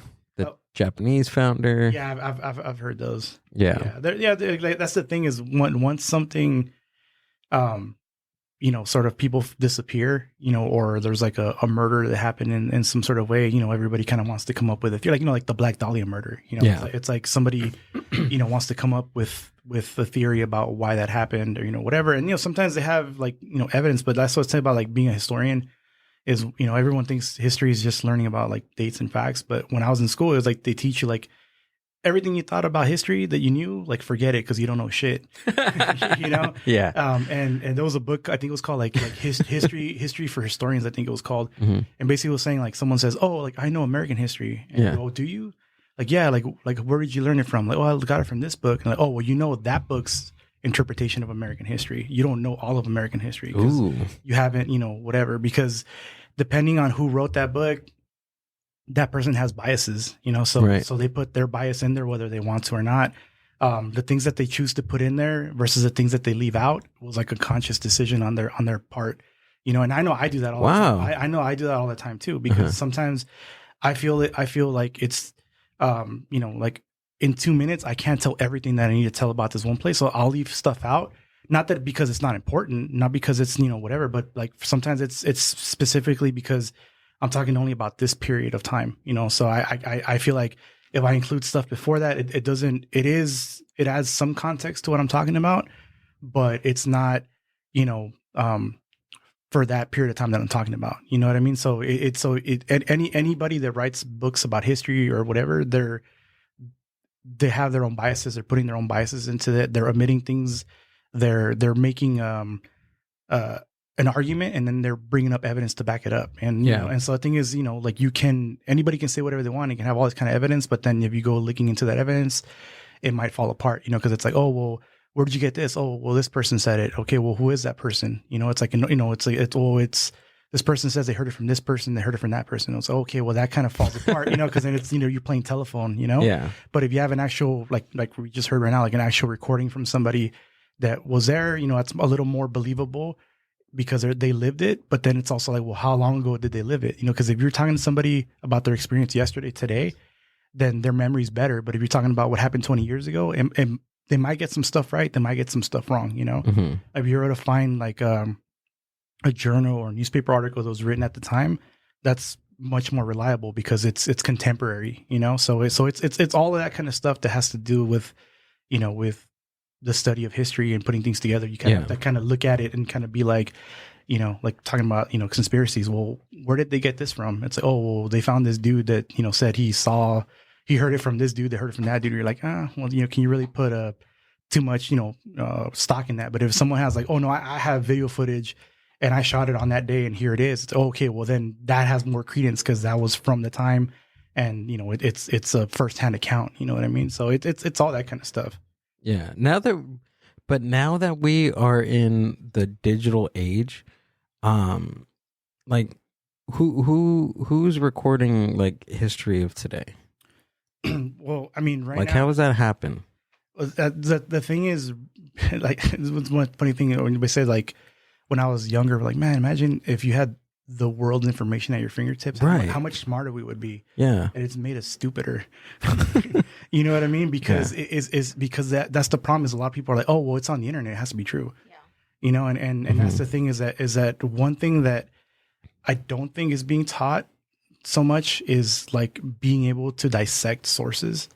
And so to sort of be able to dig in to see like where is this coming from? Like using like having that critical thought of like where is this information coming from? Like critical thinking, you know, skills to be like, you know, because you said, okay, who's writing it? I mean, right now, you know, it's being written, you know, like in the news, you know, like it's being recorded because, you know, someone is reporting, you know, there was a earthquake yesterday. There was, you know, there's video footage on there. I mean, you know, we're basically documenting stuff in real time, you know, now with like YouTube and Twitter and TikTok, and, you know, whatever, that kind of stuff. So you are documenting certain things, you know, firsthand. There's news organizations. Obviously, some of them have biases, some of them don't, you know, or actually all of them have biases, but some of them are more open about it and some of them aren't, you know, kind of thing. Yeah. But then even stuff that you don't even think about, man, like, you know, like, your Facebook post or your Twitter post. I mean, that's historic, you know, because that someone 20 years from now, 30 years from now might be like, oh, I want to know what people thought about this. And they go look for in a search and your tweets come up,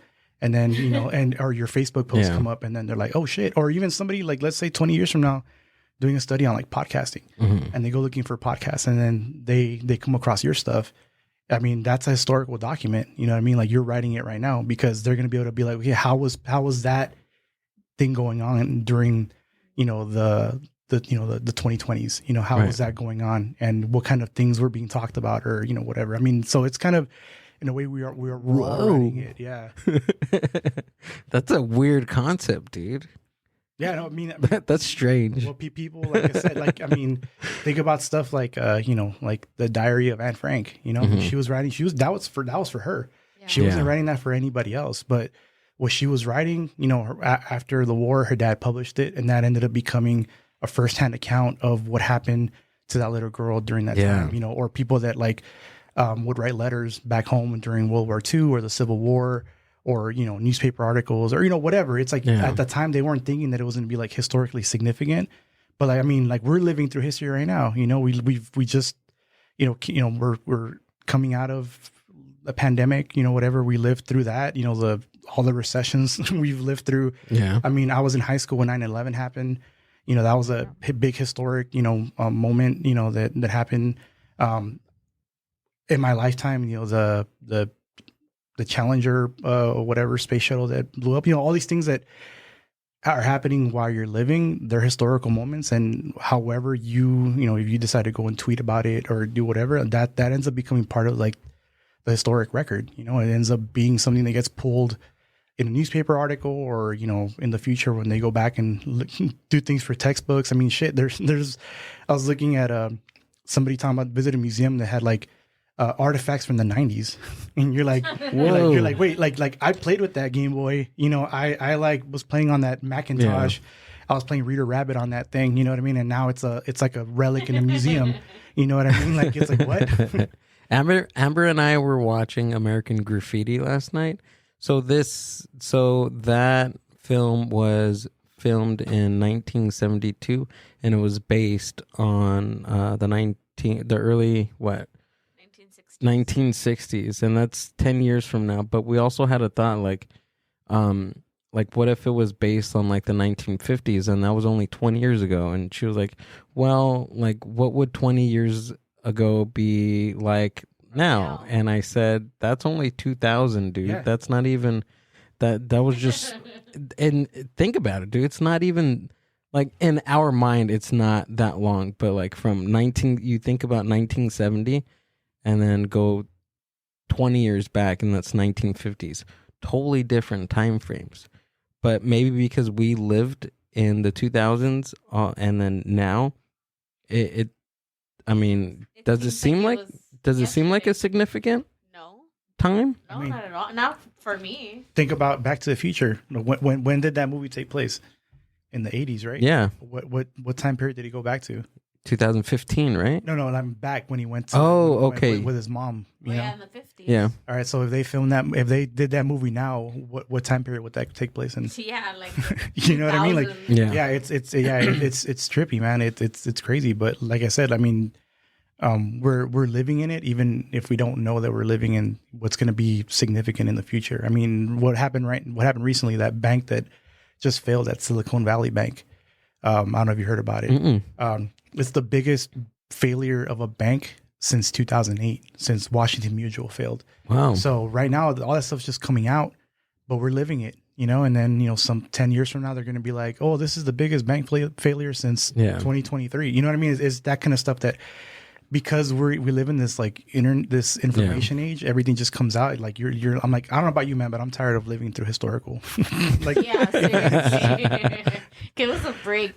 Do you know how often like history books come out, like textbooks, right? Like from school. Like I remember my history books. I mean, yeah, they dated back, but then they also dated like civil rights and things like that. And I'm thinking now, like, how often is a history book? Javier, before you answer that, you're good on time? Oh, yeah. No, I'm okay, I'm going to run to the head. No, I'm Lionel Richie, man. I'm easy like Sunday morning. There we go. And then also, shout out to our friends over there at Minor Figures for sending us some product. I am sipping on an oat latte, and that's coffee and oat milk. Yeah, I got oat chai latte, and how is it? It's delicious. It's really good. It's really good. That's what I'm drinking too. It's really You got it? They're really good. We drink them at least every morning, I want to say, but they're really tasty. Yeah, so super good. Thanks, guys, for sending that.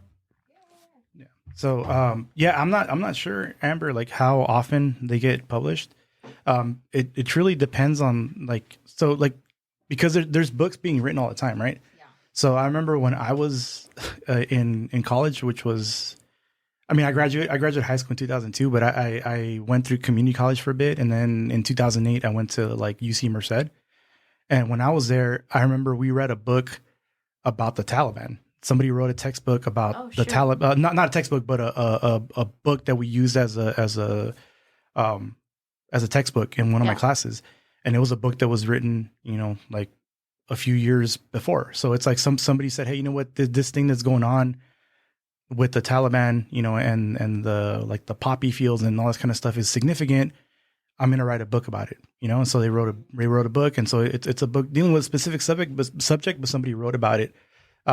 As far as like school textbooks are concerned, I'm pretty sure because it's like bureaucratic. I'm pretty sure it's like every like 20 years or something like that. Yeah. It probably has to be because that's what I kind of figured. It just that current. Yeah, because it I remember when I was in high school, I think my textbook. I was in high school from 98 to 2002.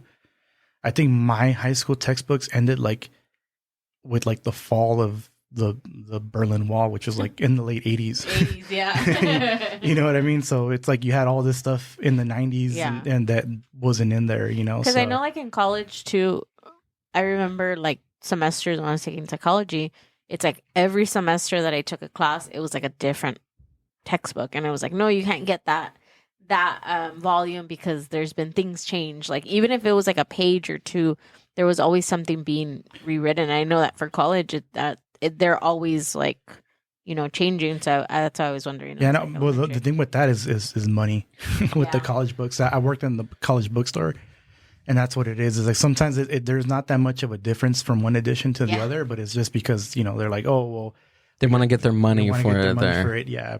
But you know, with the like high school or like junior high like textbooks, like no, some of those are fucking old. Dude, my professor from Chafe, huh? Where'd you go? Oh, I don't know. Where am I? What happened? I don't know. Oh, there you go. There it is. Anyways, he's probably hunting me right now. My professor from Chaffey College, dude, all his political science books were written by him. Isn't that crazy? Every single one that I had to purchase was written by him. And when I got the book, I didn't really look at the specs of it. I was like, okay, this is the book that I need to get, right? So they got shipped to my house, and I was like, why does this name seem so familiar? And then I looked at him like, oh, really, dude? This guy, like, that's a good way to get some book sales if you're a professor and you wrote the book. But isn't that's crazy how we were talking about, like, you, like, what if he had different biases or, you know, God forbid that would happen? Like, what if he had, like, he wanted to, I'm not saying it was, but maybe he had like some sinister type of, you know, other agenda that he wanted to push. That's weird. Yeah, I mean, you know, that's always super weird with that.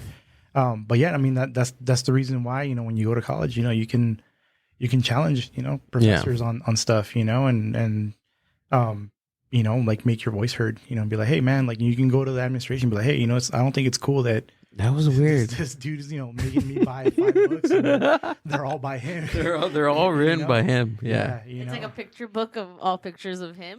Is that what he makes you buy? Weird. I had some cool professors. It's like a calendar. It was like, why do I need to buy a swimsuit calendar for my political science class? It's weird. Feet pictures of himself. Yeah. No, luckily I had some cool professors that like if it was something that they wrote, it was like, you know, just photocopied stuff, and it was like just cost the paper that it was printed on, you know, kind of thing. And it was always like a variety of things. And I had some professors that I've had that were like, dude, you can find all this shit online. Just get it from there. Like we don't need to like, you know, do all that. But no, yeah, man, that's the thing is that, you know, I feel like being a critical thinker is super important and be able to like dissect sources. So like, yeah, if you went, you know, and you say, hey man, like this doesn't seem right because this is all one-sided or, you know, whatever, you know, then, you know, if you know how to dissect that, you're like, hey, you can go and make a case to why that shouldn't be happening, you know? Right. Yeah. I mean, like even, okay, so that was a few years ago, but, like recently, what I started getting, not recently, but like a few months ago, whatever. Time doesn't matter. Time is irrelevant right now. Time is relative. Time, right. We got to Google search what that word is for me, ladies and gentlemen.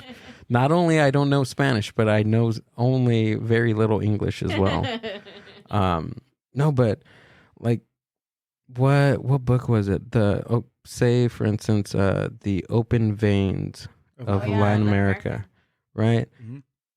During that time in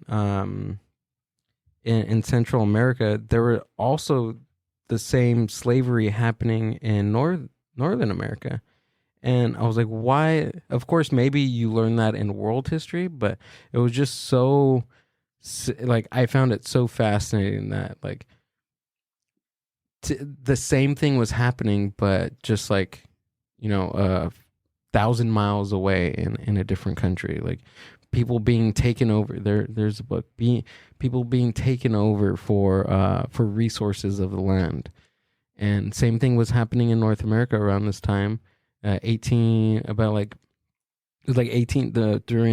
early 1800s, and even before that too. And it was just weird. Like putting those time lines together, like what was happening in the same amount of time and space. Yeah, no, it definitely goes back to what Amber had asked about. Like it's because what's on the standardized test. Right. That's it. It's like basically, when I was going to school, I think it was called the Stanford 9 or something. So it's basically like what's going to be on that test, because that's how they gauge, what So it's basically going to be like, well, what's on that test? It's probably going to be American history, and it's probably going to be,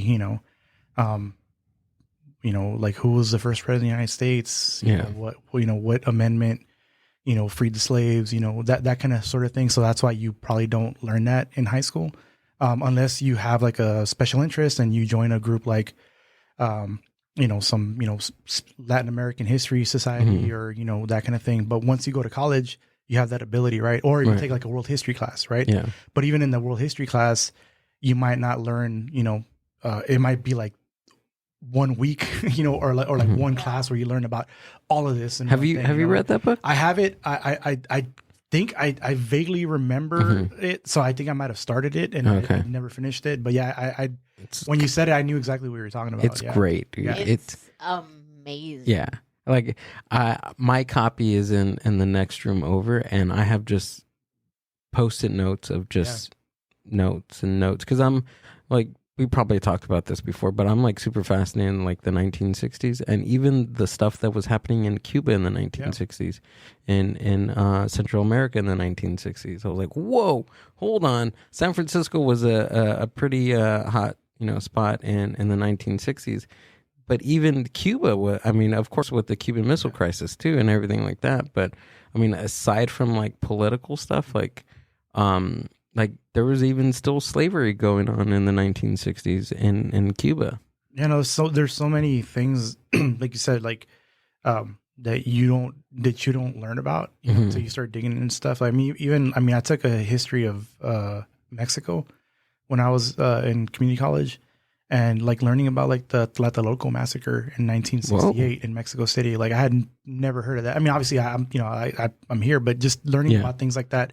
Because you look at like the like you said, like the counterculture movement that was happening here, right? And sort of like the the protests to the Vietnam War and civil rights movement and all that kind of stuff.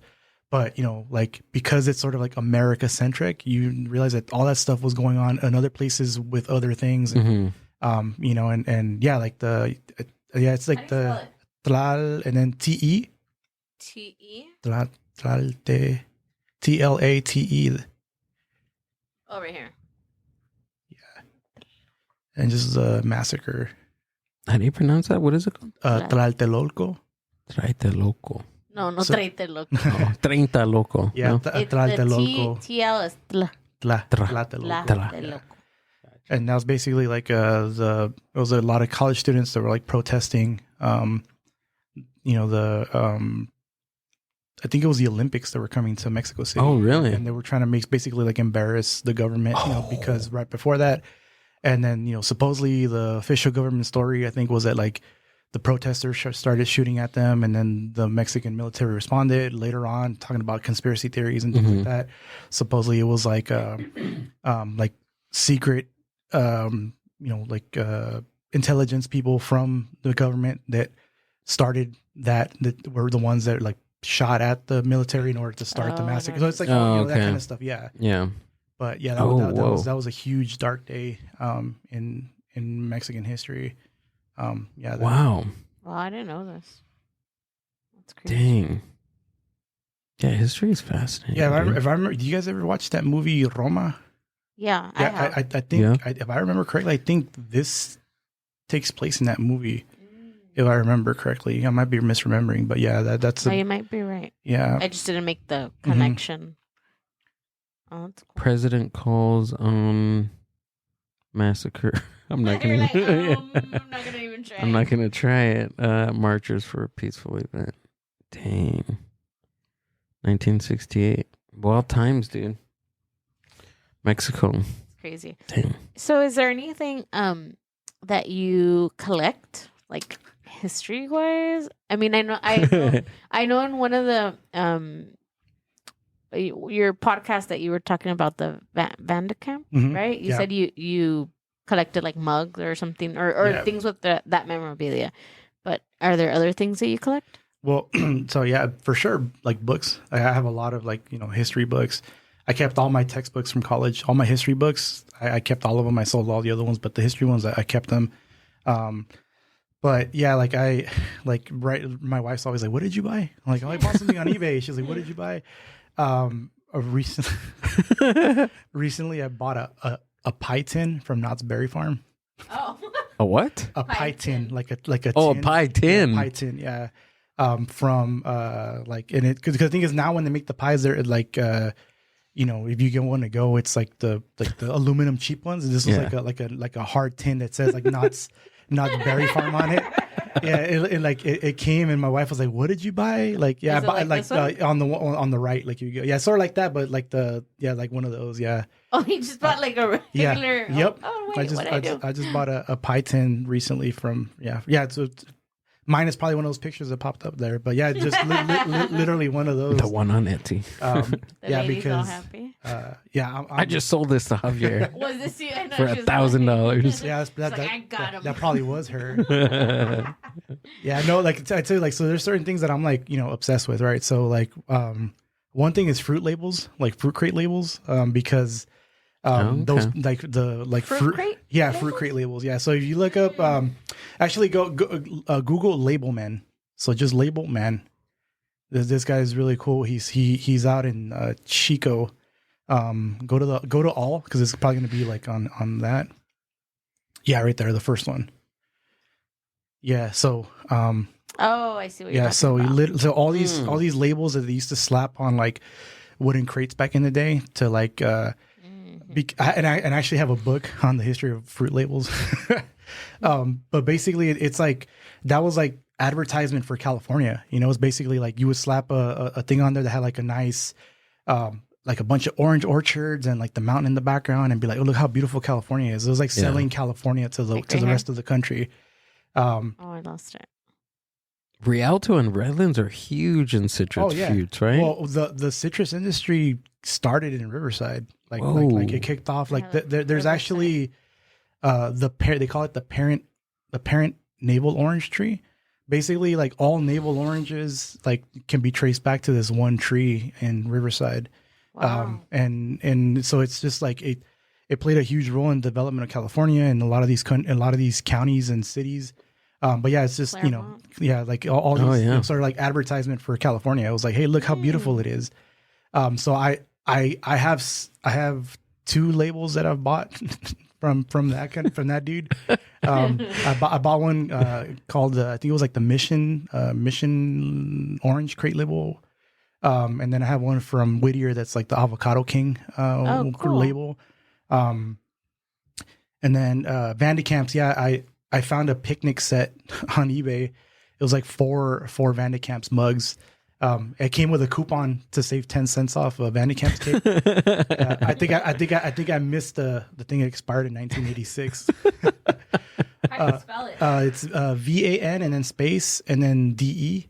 That's right. And then space and then camps with a K. It's KAMP.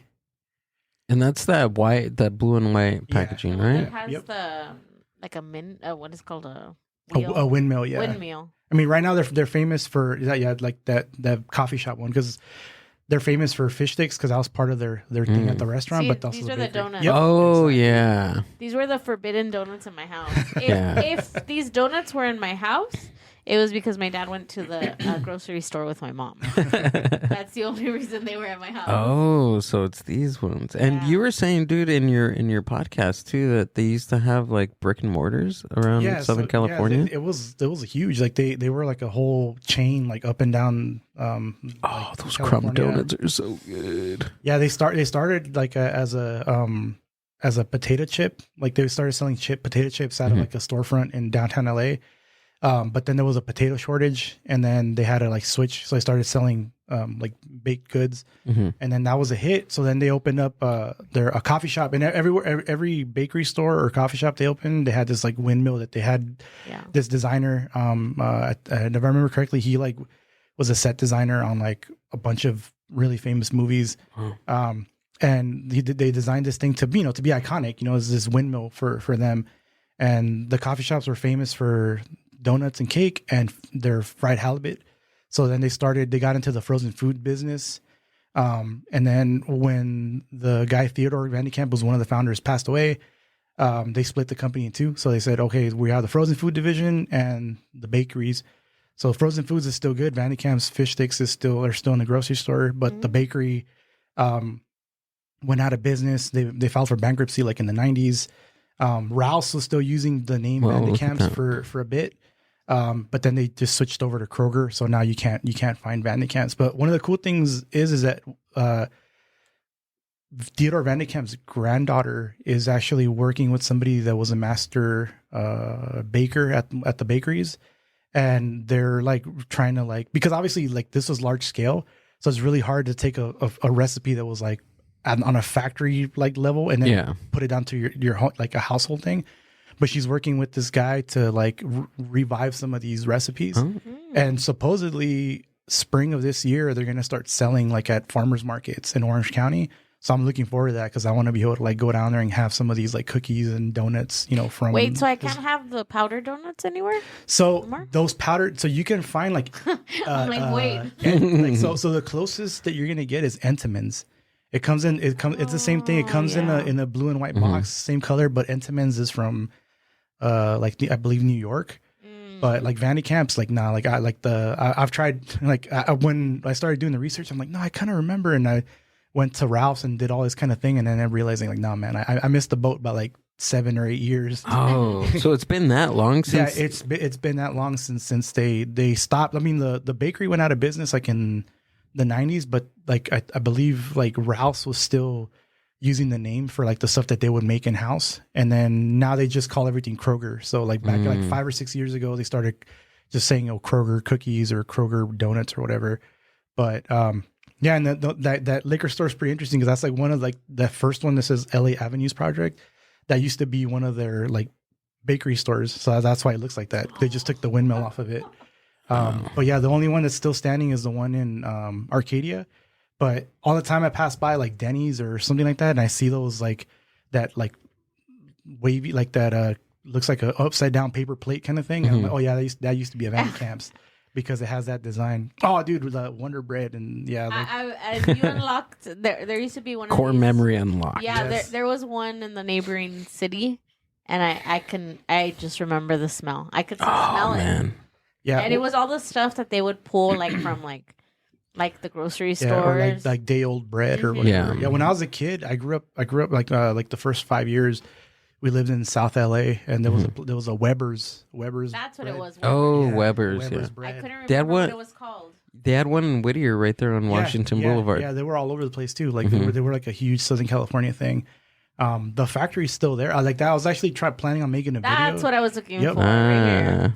Yeah, I was actually planning on making a video on that, but there's so little like information like on that. Really? And it's cool because I kind of felt vindicated on my research skills. 'Cause I actually reached out to the LA Public Library, to a librarian, and said, hey, I'm doing research on this. Do you guys have any sort of like documentation or something on Weber's? And then they were like, we don't, but here's stuff that I found that is pertinent, and everything that they sent me is stuff that I had already found. So I was like, hey, look, I'm pretty good at this research. Wow. Because this librarian sent me the same things I found. Yeah. But Cool. the building is still there in on Slauson in like South LA, but now it's been turned into like it's like I think they call it like the Weber Community Center. It's like a bunch of like community resources and stuff like for like the like homeless and like people to get like psychiatric help and like medical help and that kind of stuff. But the building is still there and the sign's still there, so it's pretty cool. So what do you do in that type of situation where like you reached out to that librarian and she gives you the same, or he, they, whatever, give you the same type of information? Like what do you do from there? So what I'm thinking of starting to do, because there's a couple of those that are very like minimal information. And I think I'm just gonna make them like a short video, be like, hey, look, whatever shorts, 30 seconds long. It's like, here's this building. This is when it was founded. This is all the information I found, and this is what it is now. Like really, really quick, because I can't find any like historical. I've kind of put them off to the side, but now I think that's what I'm gonna do is just make like shorts, like on YouTube or like on Instagram, like the reels are like a minute long or something. So I think I'm gonna start making ones because there's a place recently in Whittier that some real estate office was renovating a building, and they removed the facade, and then there was like a painting from the 1920s from this bread company, and same thing. I went looking for that bread company, and all I could find was that it was founded in Long Beach in like 1929. Whoa! And I found like 1929, 1928, and there was like one picture that I was able to find of like one of their bread trucks, and I'm like, well, I don't have that much information, but I'm like, this is cool. I should make a video because people could see this mural and be like, hey, look, this is something that is historic. That was hiding behind this wall for 100 years or whatever. Any idea of who the artist might have been for that? No idea. No, but it was crazy because I drove by it and like the colors were super vibrant, and it was crazy to think that this thing has been behind his wall for decades. It's like a long lost mural from like Diego Rivera or something.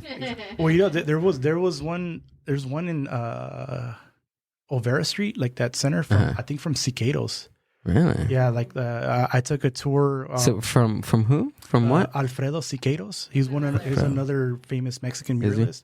I'm tapping into the Mexican that's to good. the Mexican art. That's good. Alfredo Cicados was another one. Can we look him up? Muralists. You read my mind. Yeah, look up Alfredo Cicados and then like Los Angeles mural. It's SIQUE. There it is, Cicados, and then just like add like Los Angeles, because I guess he had painted this mural. He looks like David Lynch. He's like the Mexican David Lynch. He painted this mural, and I guess they didn't like it. Yeah, it's right there. Oh yeah, I can see how they wouldn't like that one. And I guess it had been like painted over or covered, and then recently they restored it. And it's like on this rooftop of this building. Wow. Yeah. And it's still there. Yeah, it's like there. now. It's there now. Yeah. Wow, that's cool. I want to go. All right, dude. Every time that you do a video on something, or I hear one of your podcasts, I put it on the list. Amber, we gotta go. We gotta go. Same thing happened with the Cabazon dinosaurs, and then you guys went. Yeah. We did the On Our Way episode. Which by the way, I like fucking watch religiously. Like, oh my god! I love the On Our Way, and I was glad when you guys went. I was like, hell yeah, they went to go visit the dinosaurs, man. Yeah. That's again like like the connection to Knott's Berry Farm. Like I'm obsessed with. Yeah, that's super Knott's weird. And, like programmatic architecture and all that stuff. Yeah, it's cool. Yeah, it's one of my favorite places to drive by and visit. Yeah, even the whole creation, what was it? It was like a creation library or something like that. What was it? Creationists. Yeah. Yeah, they I guess when they sold the restaurant, the Wheel Inn, and then they sold the dinosaurs to some creationists, and they put a little display there where there was like monkeys riding dinosaurs and like knights fighting dinosaurs, all kinds of stuff. They had signs around in there basically saying like, don't believe the hype. I wasn't, I didn't, like I wasn't evolved or something. I forget what the signs were all over the place. That's what happens when you give flat earthers money. Yeah. But, afterwards, I guess they saw, they're like, you know what, maybe we should get rid of this stuff. And then, because I when I put that video out, a lot of people were telling me like, oh, I'm never going back because of the creationist. Really?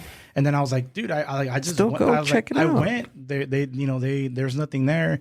And then they started painting them, for the holidays, like a different, things like. When we went, wasn't it? Christmas. It was Christmas. Mm-hmm.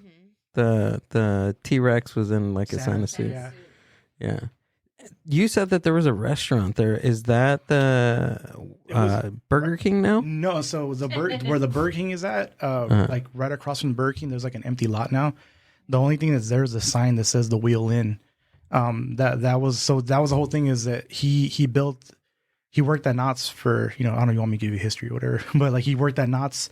He bought like 62 acres in Cabazon, and he built the diner called the Wheel Inn. And in order to draw people there, he built the Brontosaurus, Denny the dinosaur. Because that was his thing. He when he was a kid, he went to Jersey and saw this elephant called Lucy the elephant. It was this building shaped like an elephant. So he built Denny the dinosaur to call attention, to the restaurant. And then he built the T-Rex, but that restaurant closed in 2013, and then they tore it down in 2018. But the only thing that's left is a sign. But that place was famous because they came out in Pee-wee's Big Adventure. That's where Large Marge drops him off in front of the Wheel Inn. And for a while they had in the movie they have a memorial to Large Marge in one of the booths. Did they really? Yeah, and that was there at the restaurant. They kept it there. So it was a lot of Pee-wee fans that used to go just specifically to go eat at the booth where Large Marge, her memorial was. How well, obviously you're pretty into history with movies and stuff because it's part of your everyday life, right? Dang, dude. What's this? His I was trying to find the her Large Marge's voice and her face will be forever imprinted in my mind for the rest of my life, ladies and gentlemen.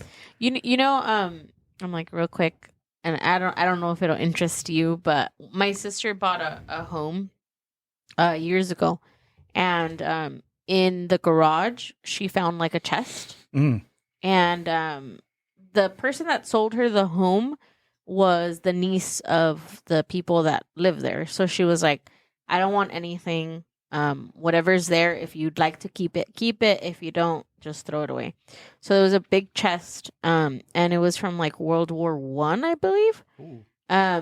So my sister opens it, and there's a stamp book. There's a stamp book, and it's stamps from everywhere that this person, that was in the army, traveled. And then there was letters that he wrote while out to his wife that lived in that home. So she collected them and then put them in the trunk. So I have those, and they're dated, stamped. You can see where they're coming from. I mean, I've read every single letter that's in there. They're really, really cool. I try to keep them airtight so that it still keeps nice and crisp, but I try not to touch them often. But I'm a nerd when it comes to things like that. I collect stuff like that. I collect really weird pictures of people. I know a lot of people are I don't believe in it, but a lot of people are oh, you're gonna bring in spirits, and I'm it's okay. And I'll actually put them up. They're my family, in my room. They're weird, but I'm really who is that? Is that your grandma? No. Is that your grandma? No, I just picked it up. Those are the things that I like, that I collect. But I know they're a little. No, that's that's fascinating. Because that's a glimpse. It's a glimpse into somebody's life, but it's also a glimpse in history. Yeah. It's those stamps and the letters. I'm sure they might be valid, but who knows, man? Maybe somebody was doing research on that family tree, and then you have those things, and Oh yeah. Dang. Yeah, her letters are gonna come up on the History Channel or something. Yeah. Hey, you never know. You don't. I don't. I really don't. They're really cool, and he talks about what's happening, and he misses her, and then at some point he's like, "Can you send me money?" And they're really cool. It's pretty fascinating. It's about 30 letters, so wow. it's yeah. Over, do you know over the course of how many months or years? Say it's 5 years. Oh, yeah, wow. Yeah. So it's yeah, you can tell the difference too in the stamps and everything. It's pretty cool. What's your favorite time period? Do you have a favorite time period? I know you discussed your love for the architecture and. Yeah, I guess for the architecture, I would love to be able to go back and drive in the 20s, and not for the civil rights and that kind of stuff, obviously, but just if I could go back and be invisible or white, or whatever. Yeah. Go back in time and be white. Yeah. I've always said that because I'm Mexican, no. Yeah, definitely. I would love to go back and see the all that roadside architecture, because in the video I did about the tamale or the tamal, because I know some people are oh, tamale, that's it, the tamal. Oh, by the way, which we were discussing on how it's made and how you said it looks like a candy. Mm-hmm. But then, Amber, you said you're like, oh, well, that's the way that my mom makes a tamal. Mm-hmm. Yeah, we do like Sinaloa style, Okay. and we actually tie both ends, so it does look like it looks exactly like And that tamal. because I specifically remember because in the podcast you said you're like, I don't know who would make a tamal like this. And I was like, hey, we make tamales. No, like, I think I said it doesn't look like any of the tamales. Oh yeah, I grew up. there we go. Sorry, Yeah. I don't mean to misquote you. That's why we have you here. I was trying to like because I knew I was like I like Amber's gonna say something. And you're like maybe, and Amber was like, oh, maybe the guy that had the tamal stand was from Sinaloa, right? And then we looked him up, and he was white. Yeah. Yeah, and I was like, never Well, mind. well, that was the thing is that like back in those days, like See, this is tamales what were, ours yeah, look like. yeah, that's what it looks like. Yeah, no, back in the day, like Yeah, like one at of the at the turn of the 1800s, like that was the street food in LA. Like tamales That's were like the street cool. food, and you literally had, like Mexican, China, white, I think Asian, even some black tamal vendors that Wow. would sell tamales. And so it's basically like the food trucks of today, like, and I don't know, like I want to shout out Gustavo Arellano, who's one of my like personal heroes. He has a great book called Taco USA, How Mexican Food Conquered the World, or Conquered America, sorry. And he talks about that in that, like how the, tamales were like the street food of the 1880s and early 1900s. But yeah, that building is one of my favorite ones driving down Whittier Boulevard. But you could literally, when It's a beauty salon You're all now. getting your hair cut inside of the well, the thing is, there was a dentist next door too. So Yeah. But yeah, if you went down Whittier Boulevard in the 20s, you could have passed by the Oil Can Inn, which looked like a oil can, and the tamale, and go to the dugout, which was like it looked like a plane crashed into like a bunch of sandbags or whatever. But there was all kinds of crazy restaurants like Tail of the Pup. I mean, obviously Tail of the Pup is a little later, but like there was an ice cream place that was shaped like an owl. There was a Bulldog Cafe. Oh, you talked about this one too, huh? Yeah, the chili bowl. Yeah. So all of those is just I just love that sort of like I said they call it programmatic architecture. I've heard it called roadside vernacular architecture too, and mimetic or something like that. But yeah, all those funky buildings shaped like stuff. There's that ice cream place. Oh, there's an ice cream. Oh, Yeah. Look at the pyramid head. Yeah, guy. that's for a real estate office. It's called I think it was called like Great Sphinx or something. Real Really? estate, yeah. Or even like the Citadel outlets when you drive by the 5 freeway, Yeah. you see that the Citadel outlets that used to be a tire factory. And it was Really? called Samson Tires, and the guy wanted it to look like this Assyrian king's like castle or palace. Unfortunately for him, he did that right before the Great Depression. So Samson, they had to sell it to like another tire company called Uniroyal. And then afterwards, the city of Commerce bought the property, and then they managed to find somebody to, turn it into the outlets, but kept the outside looking like the castle. So it's cool. kind of cool that they kept that because, we live in a world where everybody just wants to tear stuff down. So it's kind of cool that they kept it. Yeah. They also have the donut hole, In La Puente. Yeah. La Puente. Yep. I remember seeing that. Yeah. So there's not really any specific time period that you're interested in. I mean, we're talking about Amelia Earhart. I would love to go back and just fucking settle that once and for all. See what happened. But no, I mean, for that, I would love for the programmatic architecture. Yeah. And it was mainly in the 1920s. In the 20s was like the heyday because that's when people were starting to like. There it drive. is. I've never been here. Yeah, No? it's cool. We gotta 'cause go. You literally drive through the donut hole On our way. Yeah, wanna exactly. go to the You should do donut it hole. on our way. Yeah? Yeah, you should do that. Yeah, drive in, and then when you go in there, they have like you can see the donuts displayed inside the tunnel. Oh, yeah. and then you drive up and you order it. And Amber, you'll love this.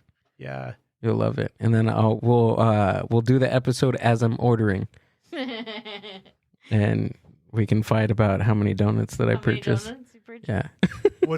what's your go-to, man, on the donuts? Regular just chocolate bars. Chocolate bars. Yeah. What about yours? I like so my dad used to like the old fashioned.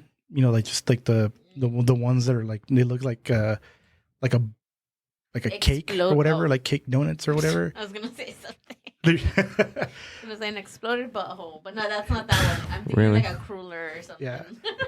I love maple bars. Maple? Yeah, maple bars and apple fritters.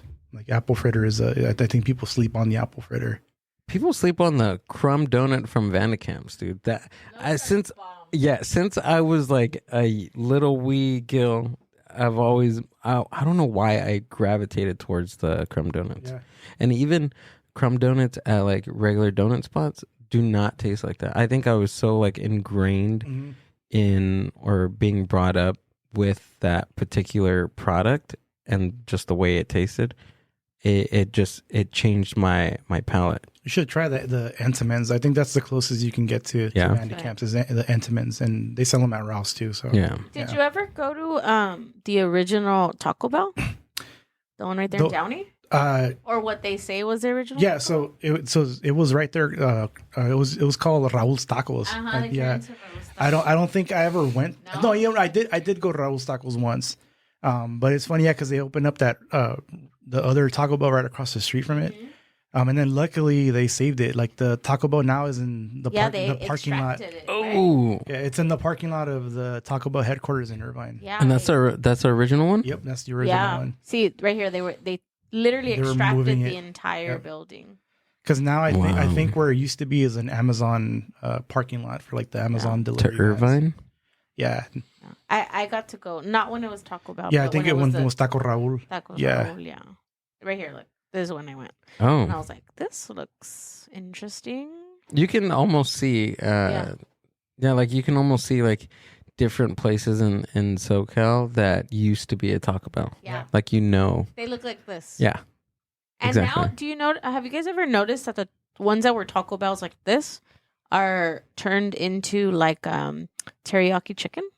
I've never seen that. No. Have you guys? No. So I've seen. What's the one on Paramount? What's that? The one. Yeah, it's that was a Taco Bell. Yeah. I can't remember the name of it. Golden Bowl. Golden Bowl. Yeah. There you go. I used to go there all the time. So I live the block away from Yeah. it. Yeah, with avocado on top. Yeah, it's the hamburger. You know, did you ever have the teriyaki burger? I didn't. No. Dude, you got to get the teriyaki burger. Dude, Really? I'm telling you, man. The go. I'm sleeping on the teriyaki burger. man. Just like people sleep on the Del Taco burger, man. The Big Del at Del Taco is fucking good.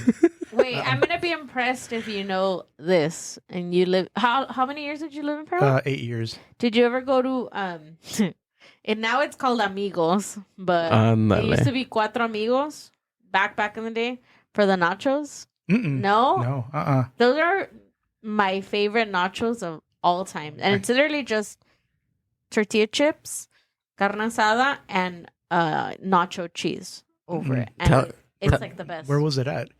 On Somerset and Orange. It's still there, but I laugh because I'm like, now it's called Amigos because tell us the history of Amigos. So back in the day, when I was younger, when I was in elementary, it used to be called Cuatro Amigos, right? So I'm assuming they fought, and then it turned into Tres Amigos, and I'm not joking. It turned into Tres Amigos, and then I guess they fought again, and then it was Dos Amigos, and then now it's just Amigos. So they picked off all 4 Amigos. I don't know which friend stayed with it, but now it's just called Amigos. But yeah, if you're in Paramount on Somerset and Alondra, eat those nachos. I have to check it out. Yeah, you do. They're delicious. They're pretty good. And I'm not a nacho person, but I don't know. I make you eat those. She does. That's like why is that? It's always the go-to. It's like, let's go to Dos Amigos. All right. I guess. Because how I like to think that they're similar to is they're similar to the nachos, and she's going to get offended by this. I already know what you're going to say, and I'm offended already. To King Taco. Fuck no. I have a thing with King Taco. Do you really? Me too. I have a big bone to pick with I respect King Taco for what they did for, like, because basically King Taco invented the taco truck. Like, that's basically, it. Like, much respect for that. To think, let me get this old ice cream truck and turn it into a taco truck. Respect to King Taco. But the food sucks. I'm sorry. Like I don't like King Taco. Like I didn't grow up eating King Taco. My parents, my dad tried it once. My mom tried it once, and they hated it. I was like, well, maybe it's just my parents, ingrained that hate, whatever in me for it. And then I've been to the original King Taco. I've been. Where's it at? The original one is or like the first one is. I think it's right off the 710 freeway. Yeah, right off the freeway. Yeah, it's right off It's the this 710 one. freeway. Oh, that's cool. And I've been to the one that's on Soto. And every single time I've been there, I have not liked it. And everyone's always like, oh, well, what did you order? Or like, which one did you go to? And I'm like, dude, look. If I go to In-N-Out in Bakersfield, or In-N-Out in Baldwin Park, or In-N-Out in Sacramento, it's going to be consistent. The fact that they're like, we should have gone to the Maywood one, or you should have gone to whatever. They're like, oh, but the red salsa is good. Now then change the name of the fucking place to King Red Salsa. you know what I mean? Like, because I'm sorry. Like, I know a lot. The thing is, I know a lot of people grew up eating it, so I think it's more of a nostalgia thing for them. Yeah, it is because they grew up eating it. It is. I didn't grow up eating it, so that's why like I don't have that. So yeah. Although I will say this, I probably should go back and give it another shot. Maybe third time's a charm. No, but I as an adult, I've been there twice, and I just not a fan of it. I think for me, and this is something that I told Gil when we first started like dating. King Taco. Oh, wait, hold on. That's the Oh, and this one. That's the one that they have at the LA County Fair. County Fair. Yeah. Oh yeah. I don't think I've eaten so many tacos since I started dating Gil. Like, because I didn't eat tacos out on the street. Because to me, yes, I know that this is like our California taco, but my mom is from Ensenada. So I go to Ensenada very often. So I had the accessibility of eating, like Tijuana style tacos or Ensenada tacos. And to me, that's a taco. So when I would eat tacos here, I like them. But to me, it was just the meat was just passed on a flat top. Like, it's not asada. You know what I mean? It's like one thing to have like a fish taco of a fish that was swimming in the morning, and you're eating that dude in the afternoon, definitely. Yeah, so that's why I am not impressed by a lot of taco shops, and I know that maybe I sound like snooty, but I'm just not. The closest that we get, or I get, that I think, and it's one of our favorite places, we go on Atlantic, right there in Compton, and there's a place that does. They're literally like asando the carne. The ladies making the tortillas. They put the guacamole. They do like the Tijuana style. Okay. Yeah, and they're in Compton too, so we're risking our lives, ladies and gentlemen, to go eat a taco. It's not dangerous. I know it's not that bad, but you were saying that how you haven't eaten that much Mexican food since you started dating. That's weird. Yeah, because Mexican food for me was every day because my mom cooks Mexican food. And then Gil would be like, "Oh, let's go to this Mexican." She told me she was Mexican, so I wanted to impress her.